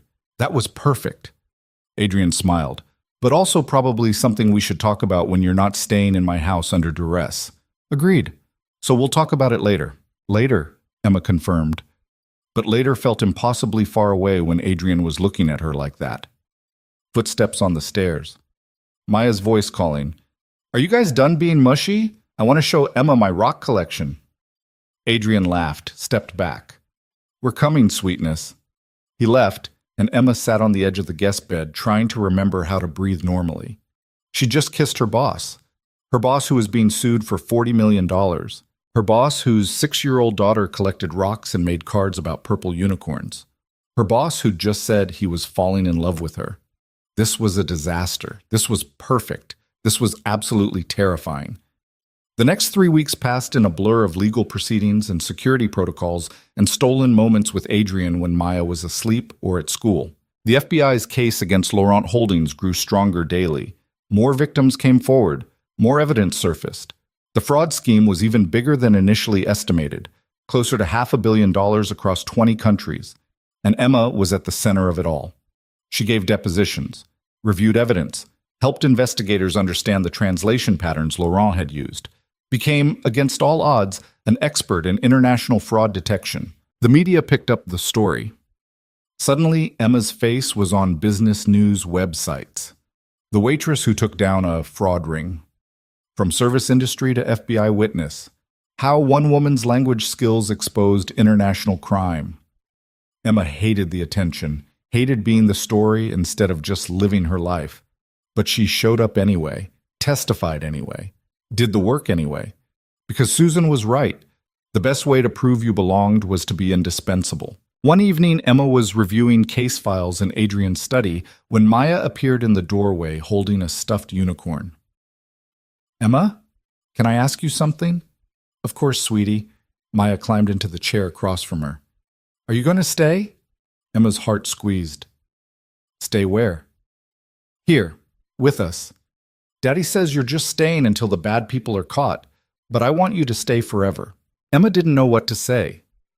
How to explain adult complications to a 6-year-old who saw the world in simple truths. I care about you and your dad very much, Emma said carefully, but things are complicated right now. Daddy says that too, but I don't think they're that complicated. Maya hugged her unicorn. You like us. We like you. That's not complicated. Sometimes feelings are complicated even when they're simple. Maya considered this with the seriousness of someone much older. Do you love my daddy? Emma's breath caught. Maya, it's okay if you do. I won't be weird about it. Maya smiled. I think he loves you too. He smiles different now, like he's happy inside instead of just pretending. Out of the mouths of children. Your dad is very special, Emma said quietly. And so are you. That's not an answer. I know. Emma reached across the desk, took Maya's hand. But it's the best one I have right now. Maya nodded, satisfied. Okay, but when you figure it out, you should tell him, because he's not good at guessing. She left, and Emma sat alone with her case files and her feelings and the uncomfortable truth that a 6-year-old had just seen right through her. The trial date was set for December. Laurent's lawyers fought it, filed motion after motion for dismissal, tried every legal trick to delay or derail the proceedings.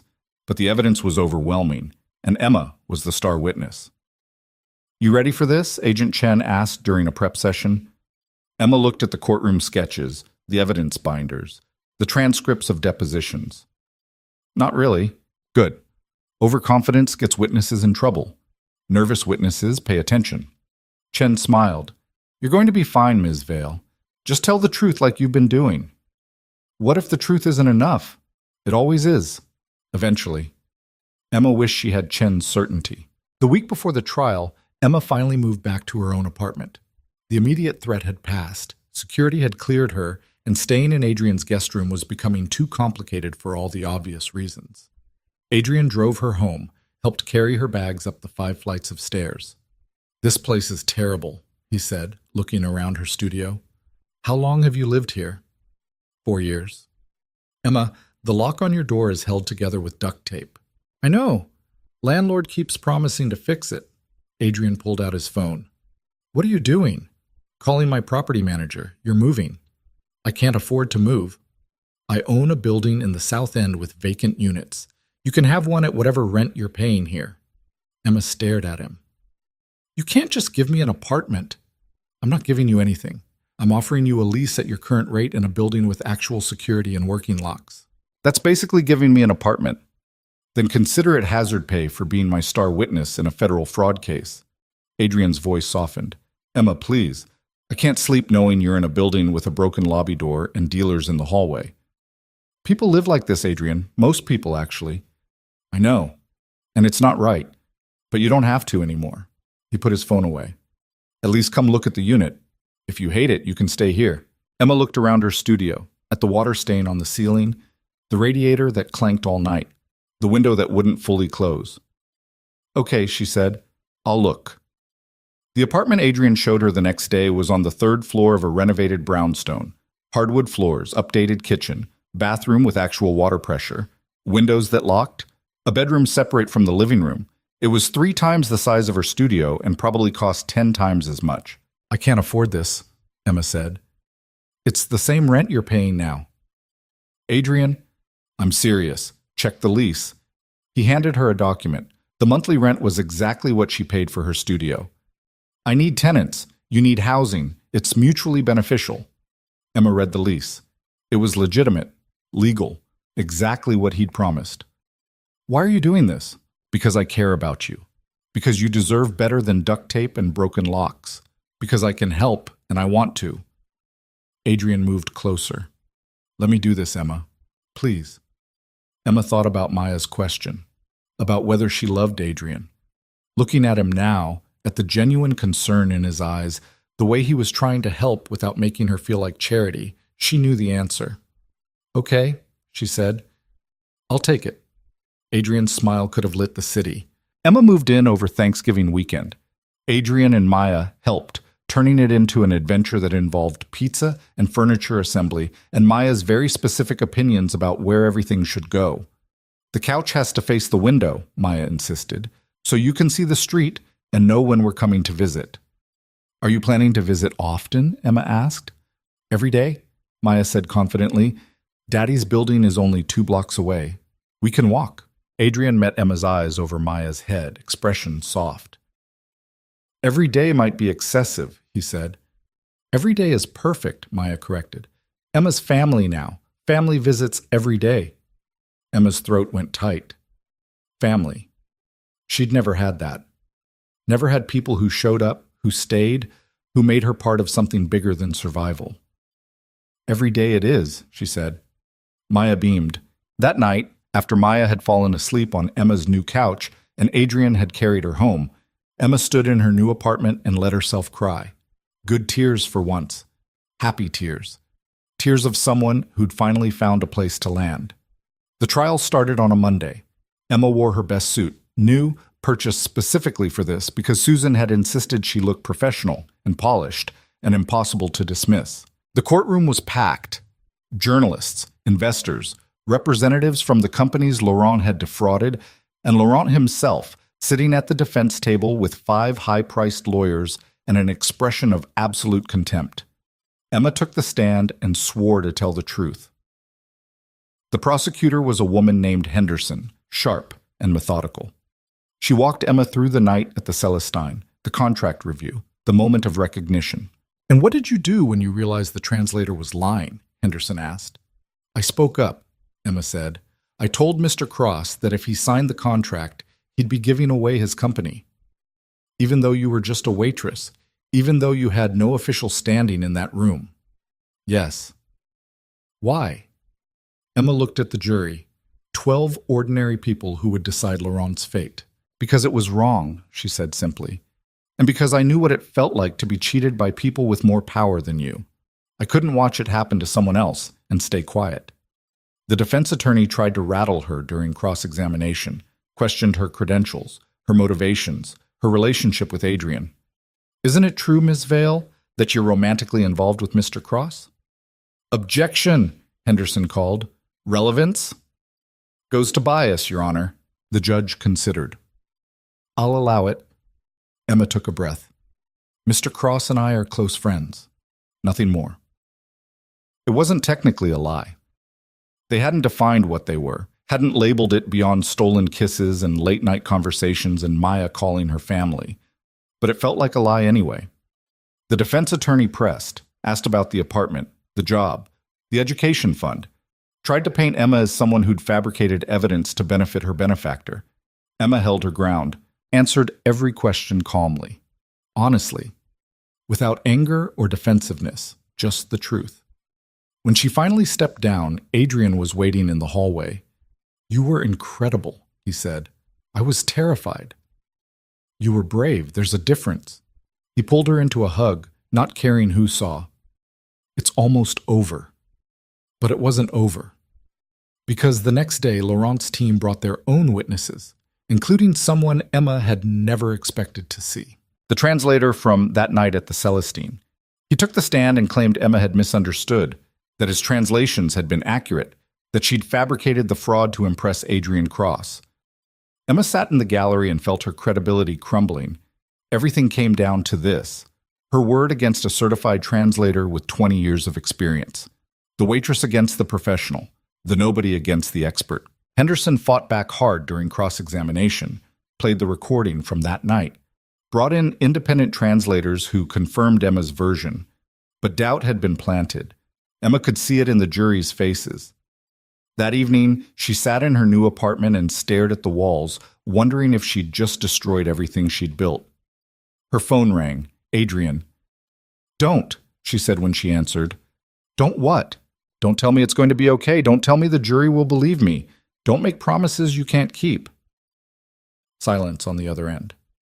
Then, "Okay, I won't promise anything, but I will tell you this. Whatever happens with the trial, you did the right thing. You told the truth. You fought back, and that matters regardless of the verdict. It doesn't matter if Laurent walks free. It matters to me." It matters to Maya. It matters to every person who's going to be safer because you were brave enough to speak up. Adrian's voice was gentle but firm.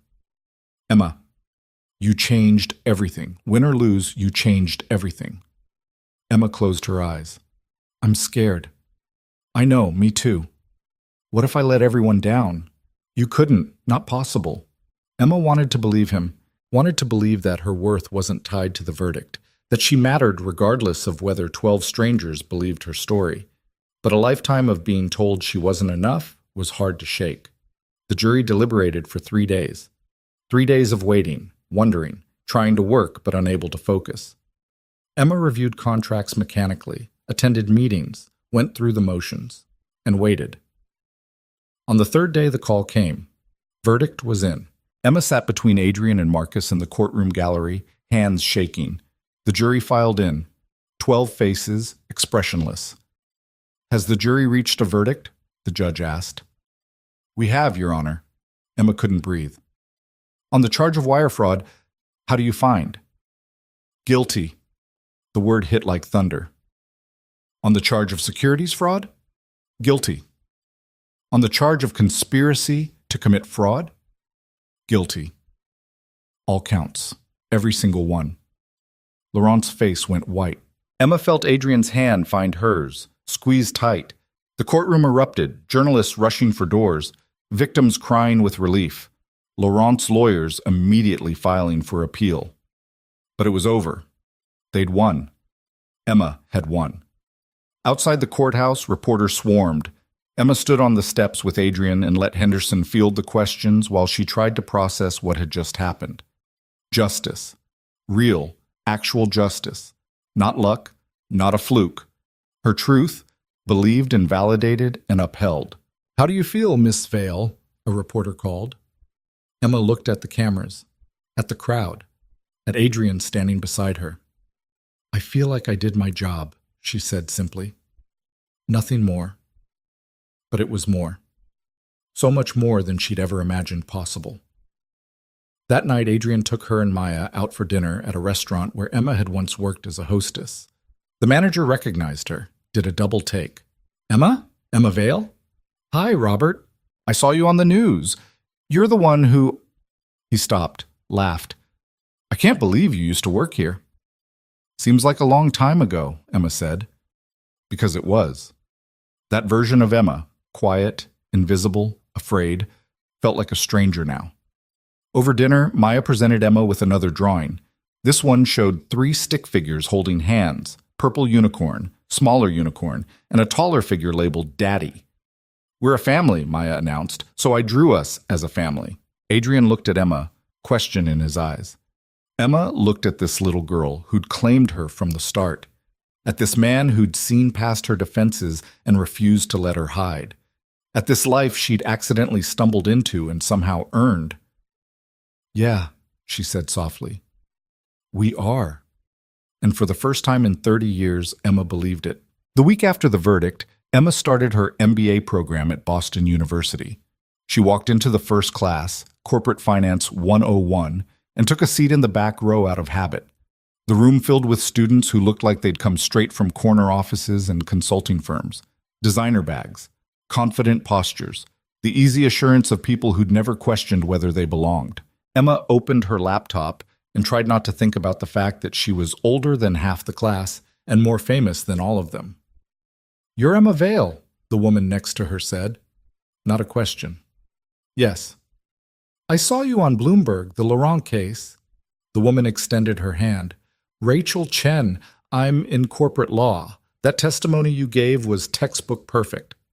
I was terrified the entire time. Couldn't tell. You seemed completely composed. Rachel smiled. Looking forward to having you in class. Real-world experience beats theory every time. The professor walked in, and Emma realized with a start that she recognized him. Professor Mitchell had written 3 of the textbooks she'd studied while preparing for the Laurent trial.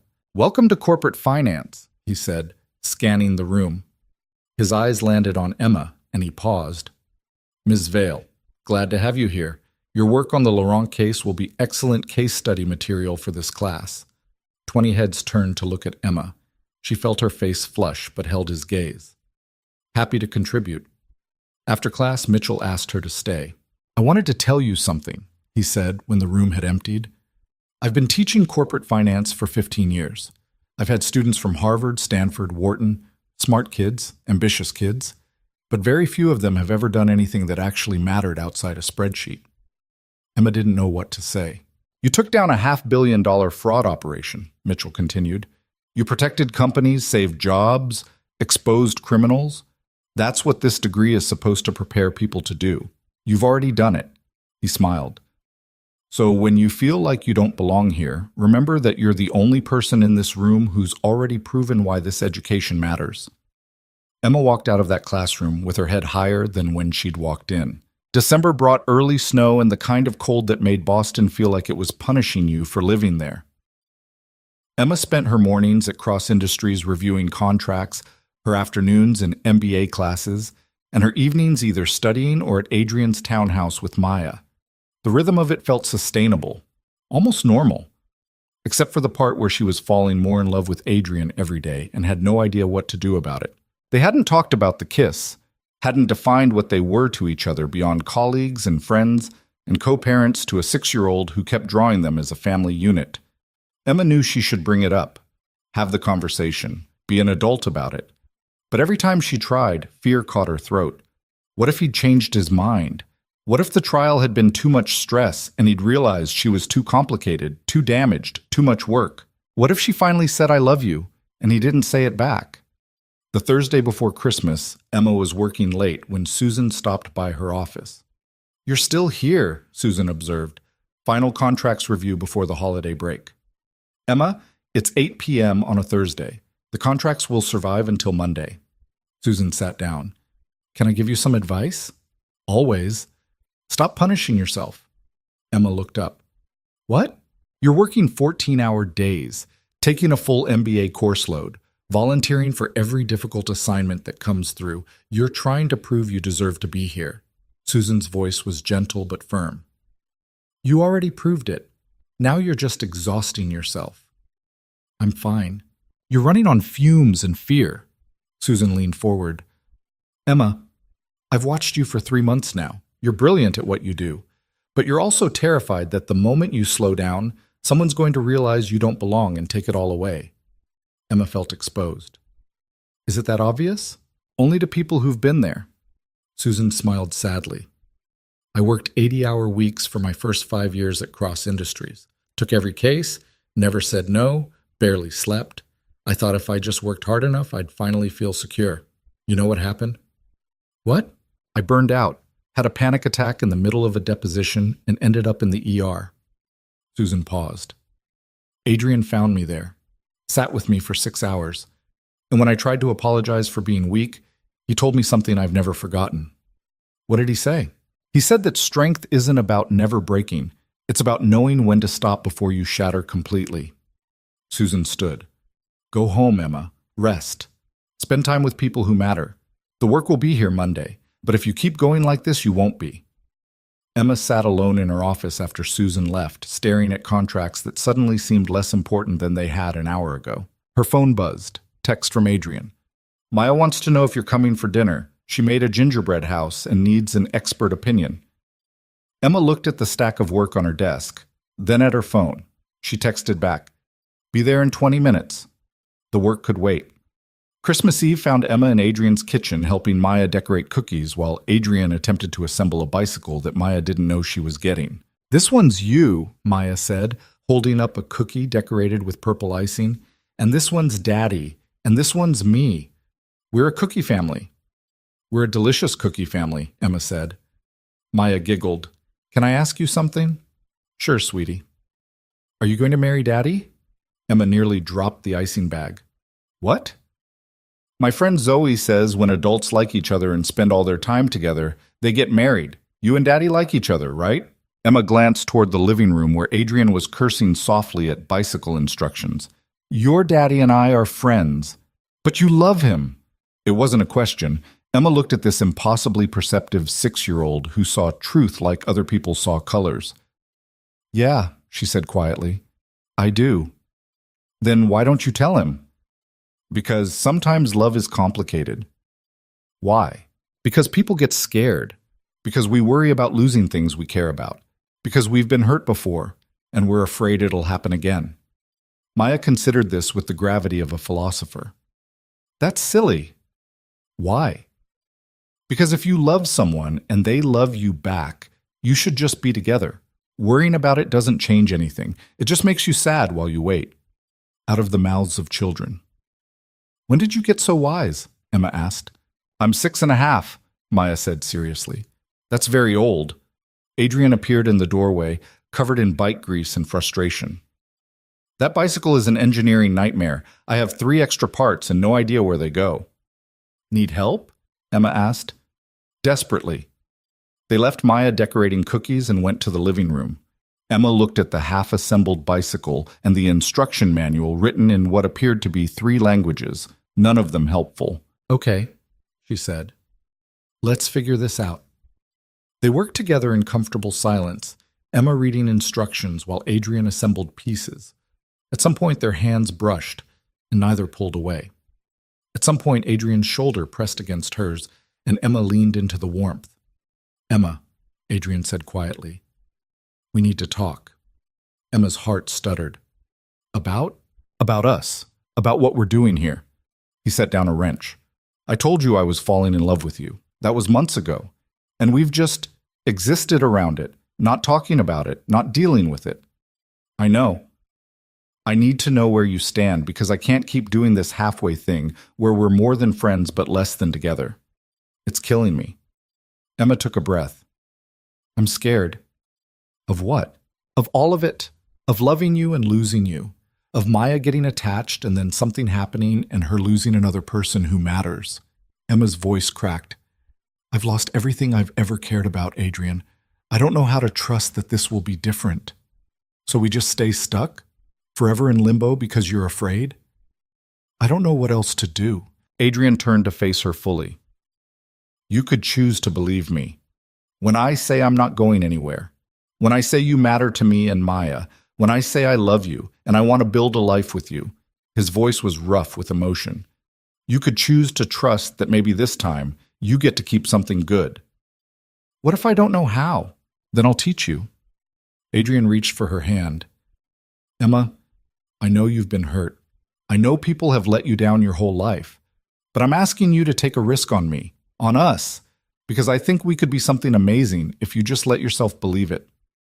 Emma looked at him, this man who'd seen her when she was invisible, who'd believed in her when she didn't believe in herself, who'd given her a chance to become someone she'd never imagined she could be. And she thought about what Maya had said.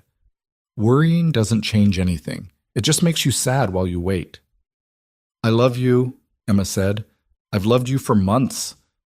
Maybe from the moment you looked at me in that conference room and asked my name like it mattered. Adrian's expression broke into pure relief. Emma, but I'm still scared, and I'm still going to be messy and complicated and probably a disaster at relationship things because I've never had a healthy model for any of this. I don't care. You should care.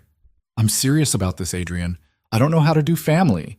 I don't know how to be a partner or a mother figure or anything other than alone. And I'm terrified I'm going to screw this up. Then we'll screw it up together. Adrian pulled her closer. Emma, I'm a single dad who works 80-hour weeks and has the emotional availability of a brick wall. I'm not exactly a prize either, but I think we could figure it out, if you're willing to try. Emma looked toward the kitchen where Maya was singing Christmas carols to her cookies. What about Maya? We can't just decide to be together without thinking about how it affects her. Maya loves you, has from the start. Adrian smiled. Pretty sure she's been trying to set us up since November. She asked me if we were getting married. What did you say? I told her love was complicated. And what did she say? That worrying about it doesn't change anything. It just makes you sad while you wait. Emma laughed wetly. She's smarter than both of us. She really is. Adrian cupped Emma's face in his hands. So let's stop waiting. Let's stop being scared. Let's just be together. Emma kissed him. Not hesitant this time, not stolen or secret, just honest and full and real. When they pulled apart, Maya was standing in the doorway holding a cookie. Finally, she said, You guys were taking forever. How long have you been standing there? Adrian asked. Long enough to know you're being mushy again. Maya grinned. It's okay. I like when you're mushy. It means Emma's staying. Emma looked at this little girl who'd claimed her as family before Emma had even accepted it herself. Yeah, Emma said. I'm staying. Maya launched herself at them, cookie and all, and they ended up in a tangle on the floor surrounded by bicycle parts and frosting and the kind of joy Emma had stopped believing existed. The new year brought changes that felt both terrifying and right.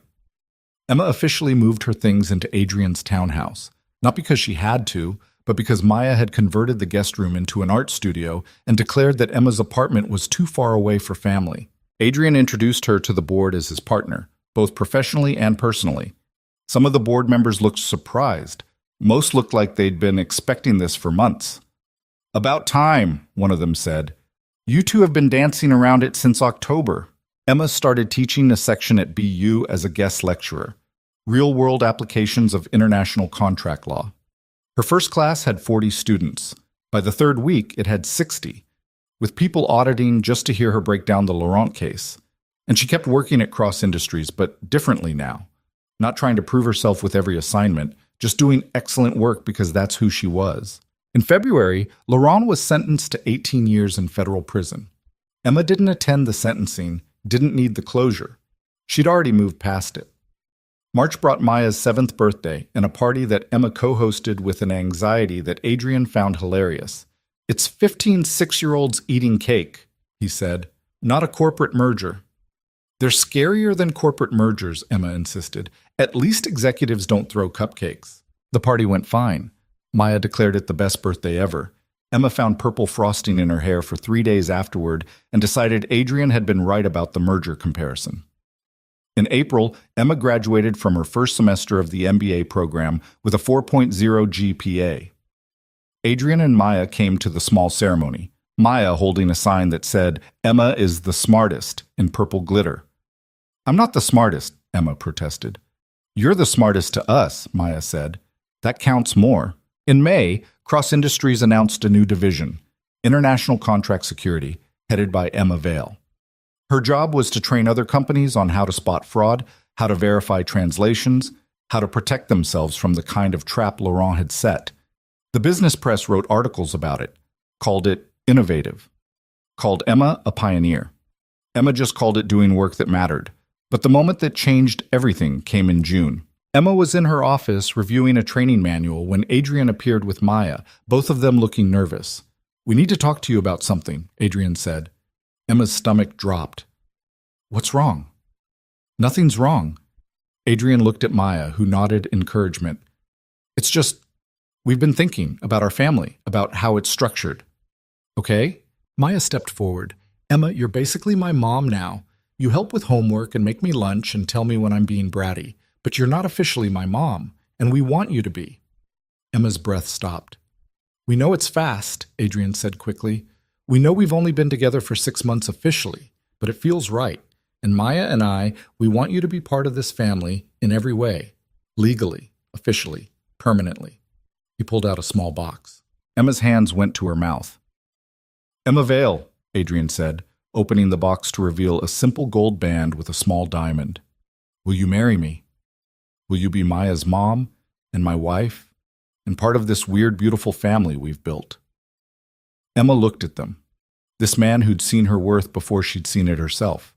This little girl who'd claimed her as family from the start. And she thought about the woman she'd been a year ago. The waitress who'd been invisible. Who'd believed she didn't deserve good things. Who'd built walls so high no one could climb them. That woman was gone. In her place was someone who'd learned that being seen was terrifying and wonderful. That family wasn't about biology or perfection. It was about showing up and choosing each other every day. That she was allowed to have good things, to keep them, to believe they were real. Yes, Emma said, tears streaming down her face. Yes to all of it. Adrian slipped the ring on her finger while Maya cheered and did a victory dance that looked like it involved martial arts. We're a real family now, Maya announced, the official kind. We were always a real family, Emma said, pulling her into a hug. This just makes it paperwork official. Paperwork is important, Maya said seriously. Daddy says that all the time. They got married in September in a small ceremony at the courthouse with Maya as the flower girl and Marcus as Adrian's best man and Susan as Emma's maid of honor. Emma wore a simple white dress. Adrian wore a suit. Maya wore a purple tutu because she insisted flower girls should be fancy and sparkly. The judge who married them was the same judge who'd presided over the Laurent trial. "I married a lot of people," she said after the ceremony. "But this is the first time I've married a couple who met because one of them stopped a fraud scheme. That's got to be good luck." The reception was at Adrian's townhouse, their townhouse now, with 50 people who'd become Emma's family over the past year. Co-workers, classmates, Maya's friends and their parents, Mrs. Chen from Emma's old apartment building who'd loaned her an iron that first morning. Everyone who'd been part of Emma's transformation from invisible to essential. During the toasts, Susan stood up. A year ago, Emma walked into Cross Industries convinced she didn't belong. Convinced she wasn't qualified, wasn't credentialed, wasn't enough. Susan smiled.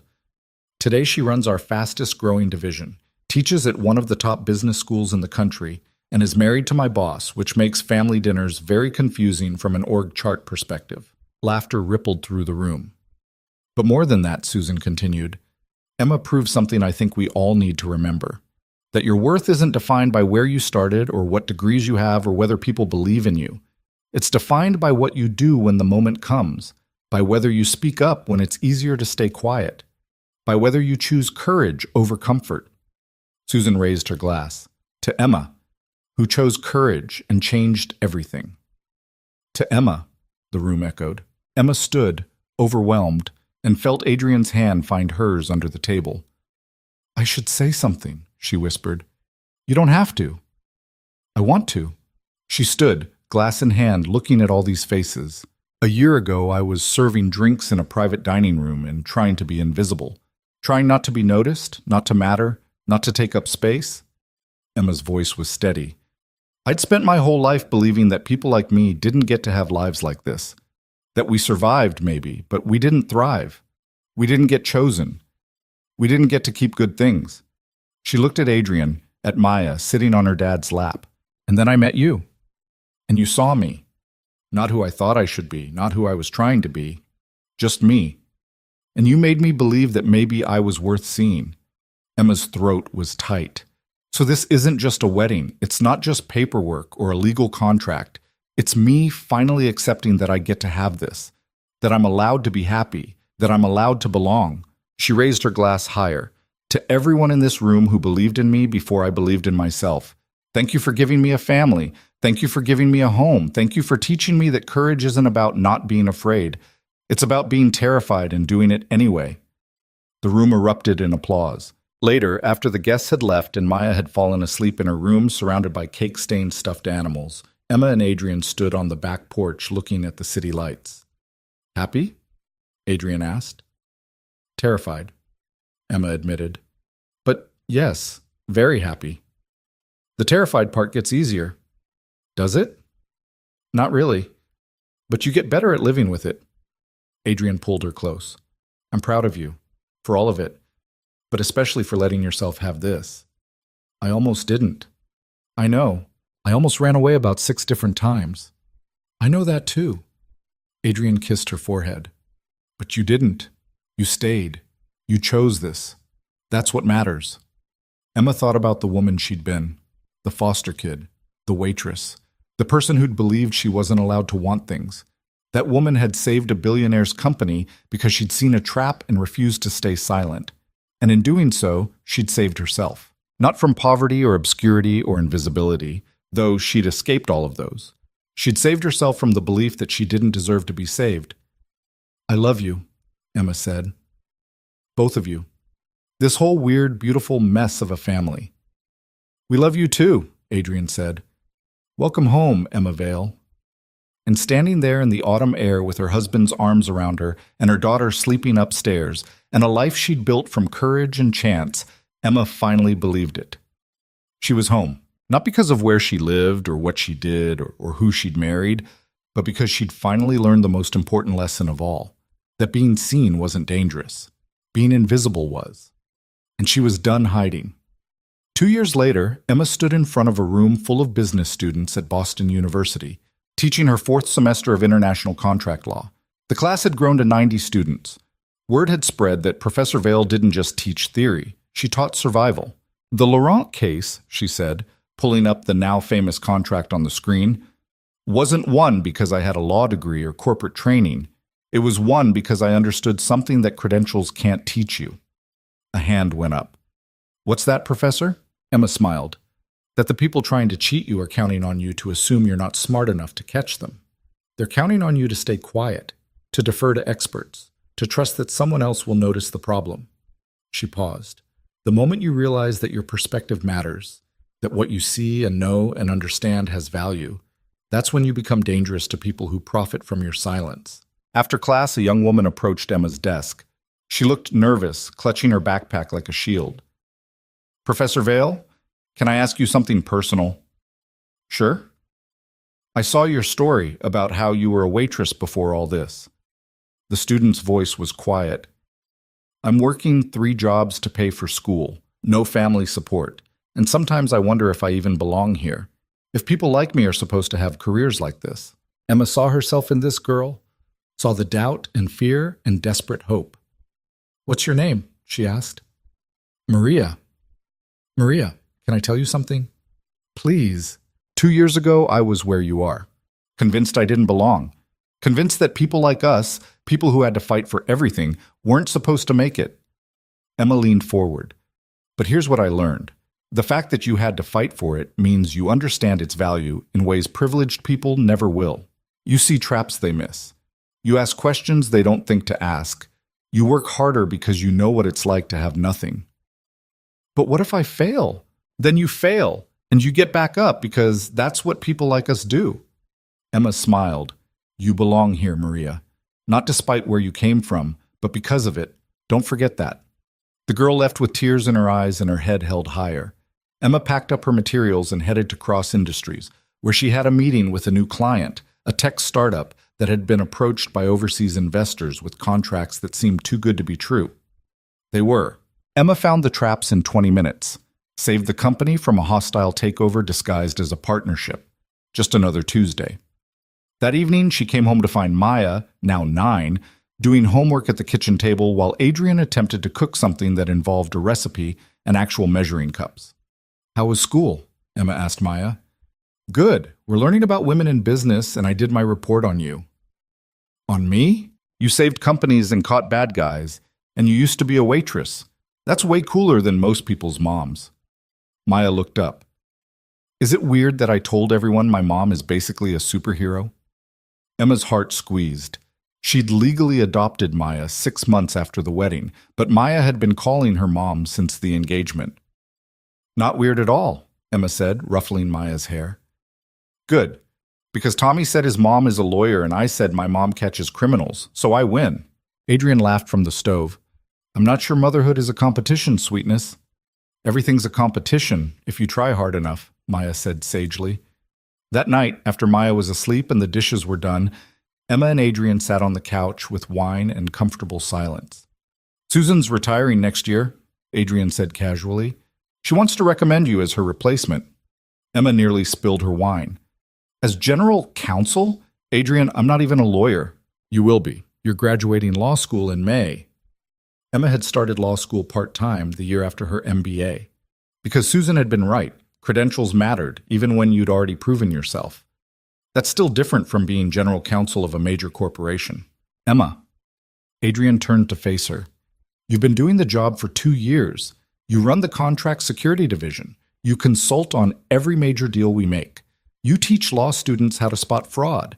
You're published in 3 academic journals. What exactly are you not qualified for? I don't know.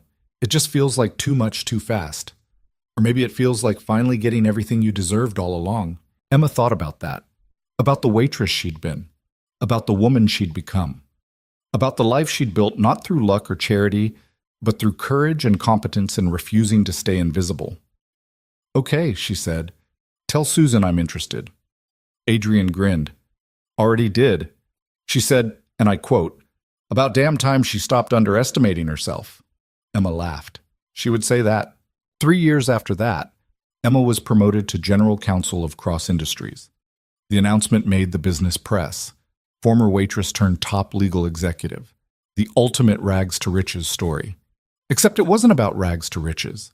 It was about being seen, being believed in, being given a chance, and then taking that chance and building something that mattered. On her first day in the new role, Emma walked into her office, corner suite, city views, her name on the door, and found a card on her desk. Inside was a drawing of a purple unicorn wearing a judge's robe. The caption read, "Still the leader, still the bravest. Love, Maya." Emma put it in a frame next to her law degree and her MBA and the articles about the Laurent case. Reminders of where she'd been, where she was going, who she'd become. That evening, she came home to Adrian cooking dinner and Maya practicing a presentation for school about people who changed industries. "Who are you presenting on?" Emma asked. "You," Maya said. "Obviously, you literally changed how companies do international business. That's industry changing." "I just caught some fraud." "Mom." Maya gave her the look that meant she was being ridiculous. "You created an entire new field. You teach people how to protect themselves. Companies across the country hire you to review their contracts. You wrote the textbook we're using in my business class." She paused. "Stop downplaying yourself. It's annoying." Adrian snorted from the kitchen. "She's got you there." Emma looked at her daughter, confident, brilliant, kind, and realized Maya would never struggle with feeling invisible, would never question whether she deserved good things, would never make herself small to fit into spaces that were too small for her, because she'd grown up watching Emma refuse to do those things. "You're right," Emma said. "I changed an industry. I matter. I'm kind of a big deal." Maya grinned. "Now you're getting it." 5 years after the Laurent verdict, Emma was invited to speak at the FBI's National Conference on Financial Crimes. She stood on stage in front of 500 federal agents and corporate investigators and told them the story of how a waitress had accidentally exposed a $500 million fraud scheme. "The lesson here isn't that I'm special," Emma said. "It's that I was paying attention when everyone else assumed someone else was handling it. I asked questions. I trusted my instincts. I refused to stay quiet even though speaking up was terrifying." She paused, looking at the audience. Every single person in this room has the power to be that person, to see what others miss, to speak up when it's easier to stay silent, to believe that your perspective matters. Emma's voice was strong, certain. The people who profit from fraud and deception are counting on you to doubt yourselves, to defer to authority, to assume you're not qualified to question what doesn't feel right. Don't give them that power. The applause was thunderous. After the speech, a young FBI agent approached Emma. "Ma'am, I just wanted to say thank you. Your testimony in the Laurent case inspired me to join the Bureau. I wanted to be part of stopping people like him." Emma shook her hand. "Then go stop them. The world needs people who give a damn." That night, Emma flew home to Boston. Adrian and Maya picked her up at the airport, Maya holding a sign that said, "Welcome home, Mom, the famous person." "The sign's a bit much," Emma said. "The sign is perfect," Maya corrected. "You gave a speech to 500 people. That makes you famous." "I'm not famous." "Mom, stop." Maya grabbed her hand. "You're famous to us. You're important to us. And you're really good at what you do. Accept it." Emma looked at Adrian, who shrugged. "She's 11. They're very direct at 11. "Fine," Emma said. "I accept that I'm mildly important and moderately good at my job." "We'll work on your self-assessment skills," Maya said seriously. They drove home through the city Emma had once navigated as an invisible person trying to survive. Past the Celestine Club where she'd served drinks and kept her head down. Past her old studio apartment in Dorchester with its broken locks and dealers in the hallway. Past all the places she'd been small and scared and convinced she didn't matter. She mattered now. Not because of her title, or her salary, or her reputation, but because she'd learned that mattering was a choice, a decision to be visible, to speak up, to trust that what she saw and knew and felt had value. At home, Maya went to bed and Adrian made tea, and Emma sat in the kitchen of the life she'd built and felt something she'd rarely felt before. Peace. Not perfect peace, not the absence of fear or doubt or struggle, but the peace of knowing she was enough, that she'd earned this, that she belonged. "What are you thinking about?" Adrian asked. "That waitress," Emma said. "The one I used to be. What about her? I wish I could tell her it gets better, that she's going to be okay, that all the pain and fear and invisibility, it's going to lead somewhere good." "I think she knows," Adrian said gently. "I think every brave thing you do now is you telling her that." Emma leaned into him, feeling the solid warmth of her husband, the quiet of her home, the steady rhythm of a life she'd built through courage and chance, and refusing to accept that people like her didn't get happy endings. Because the truth was this: there were no people like her. There were just people who'd been hurt, and people who'd been helped, and people who chose what to do with both. Emma had chosen courage, and courage had given her everything. The next morning, Emma woke to Maya shaking her shoulder. Mom, wake up. You're on the news." Emma stumbled downstairs to find the morning business show featuring a segment about her FBI speech. The headline read, "From Waitress to General Counsel, Emma Vale's Unlikely Rise." They showed clips from her speech, interviewed legal experts about her impact on international contract law, called her a pioneer, a visionary, proof that talent could come from anywhere. "How does it feel," the anchor asked, "to be a role model for people who think they can't make it in corporate America?" Emma watched herself on screen, confident, articulate, certain. Nothing like the terrified waitress who'd once been too afraid to speak up in a room full of powerful people. "It feels like responsibility," TV Emma said. "Every person who contacts me saying they were inspired by my story, that's someone I have to show up for, someone I have to prove to that the system can work if you're brave enough to challenge it." Maya muted the TV. "That's a good answer. Thanks. But you should have mentioned me. I'm part of your success story." "How do you figure?" "I gave you confidence and good drawing advice. That's important." Adrian laughed, appearing with coffee. "Everything is about you when you're 11. "Everything is about me always," Maya corrected. "I'm just more honest about it at 11. Emma's phone buzzed. A text from an unknown number. "Ms. Vale, you don't know me, but I'm a waitress in Chicago, and I just saw your interview. I speak 4 languages, and I've always been afraid to try for anything better. Your story made me think maybe I could." "Thank you." Emma stared at the message, tears pricking her eyes. She texted back, "You absolutely can. And when you do, remember, you're not an imposter. You're just someone who sees things differently. That's your superpower." The response came immediately. "Thank you. I'm going to try." Emma showed the exchange to Adrian. "That's the real impact," he said quietly. "Not the job title or the speeches or the news coverage.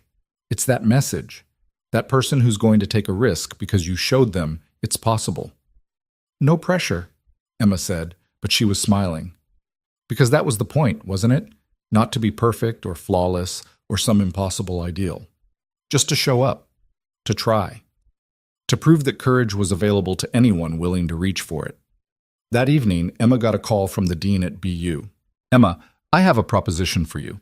We want to create an endowed scholarship for students from non-traditional backgrounds. Foster care, poverty, first-generation college students, people who might not think they belong in higher education." The dean paused. "We'd like to name it after you, the Emma Vale Scholarship for Academic Courage." Emma sat down. "I don't know what to say." "Say yes. Let us help more people like you find their way." "How many students?" 10 full scholarships per year, tuition, housing, living expenses, everything they need to focus on learning instead of surviving. Emma thought about all the time she'd chosen between textbooks and food, between education and rent, between trying and giving up because trying seemed impossible. "Yes," she said, "absolutely yes." "Excellent. We'll announce it next month at the scholarship gala. We'd love for you to speak." After she hung up, Emma sat in her office and cried. Not sad tears, not scared tears.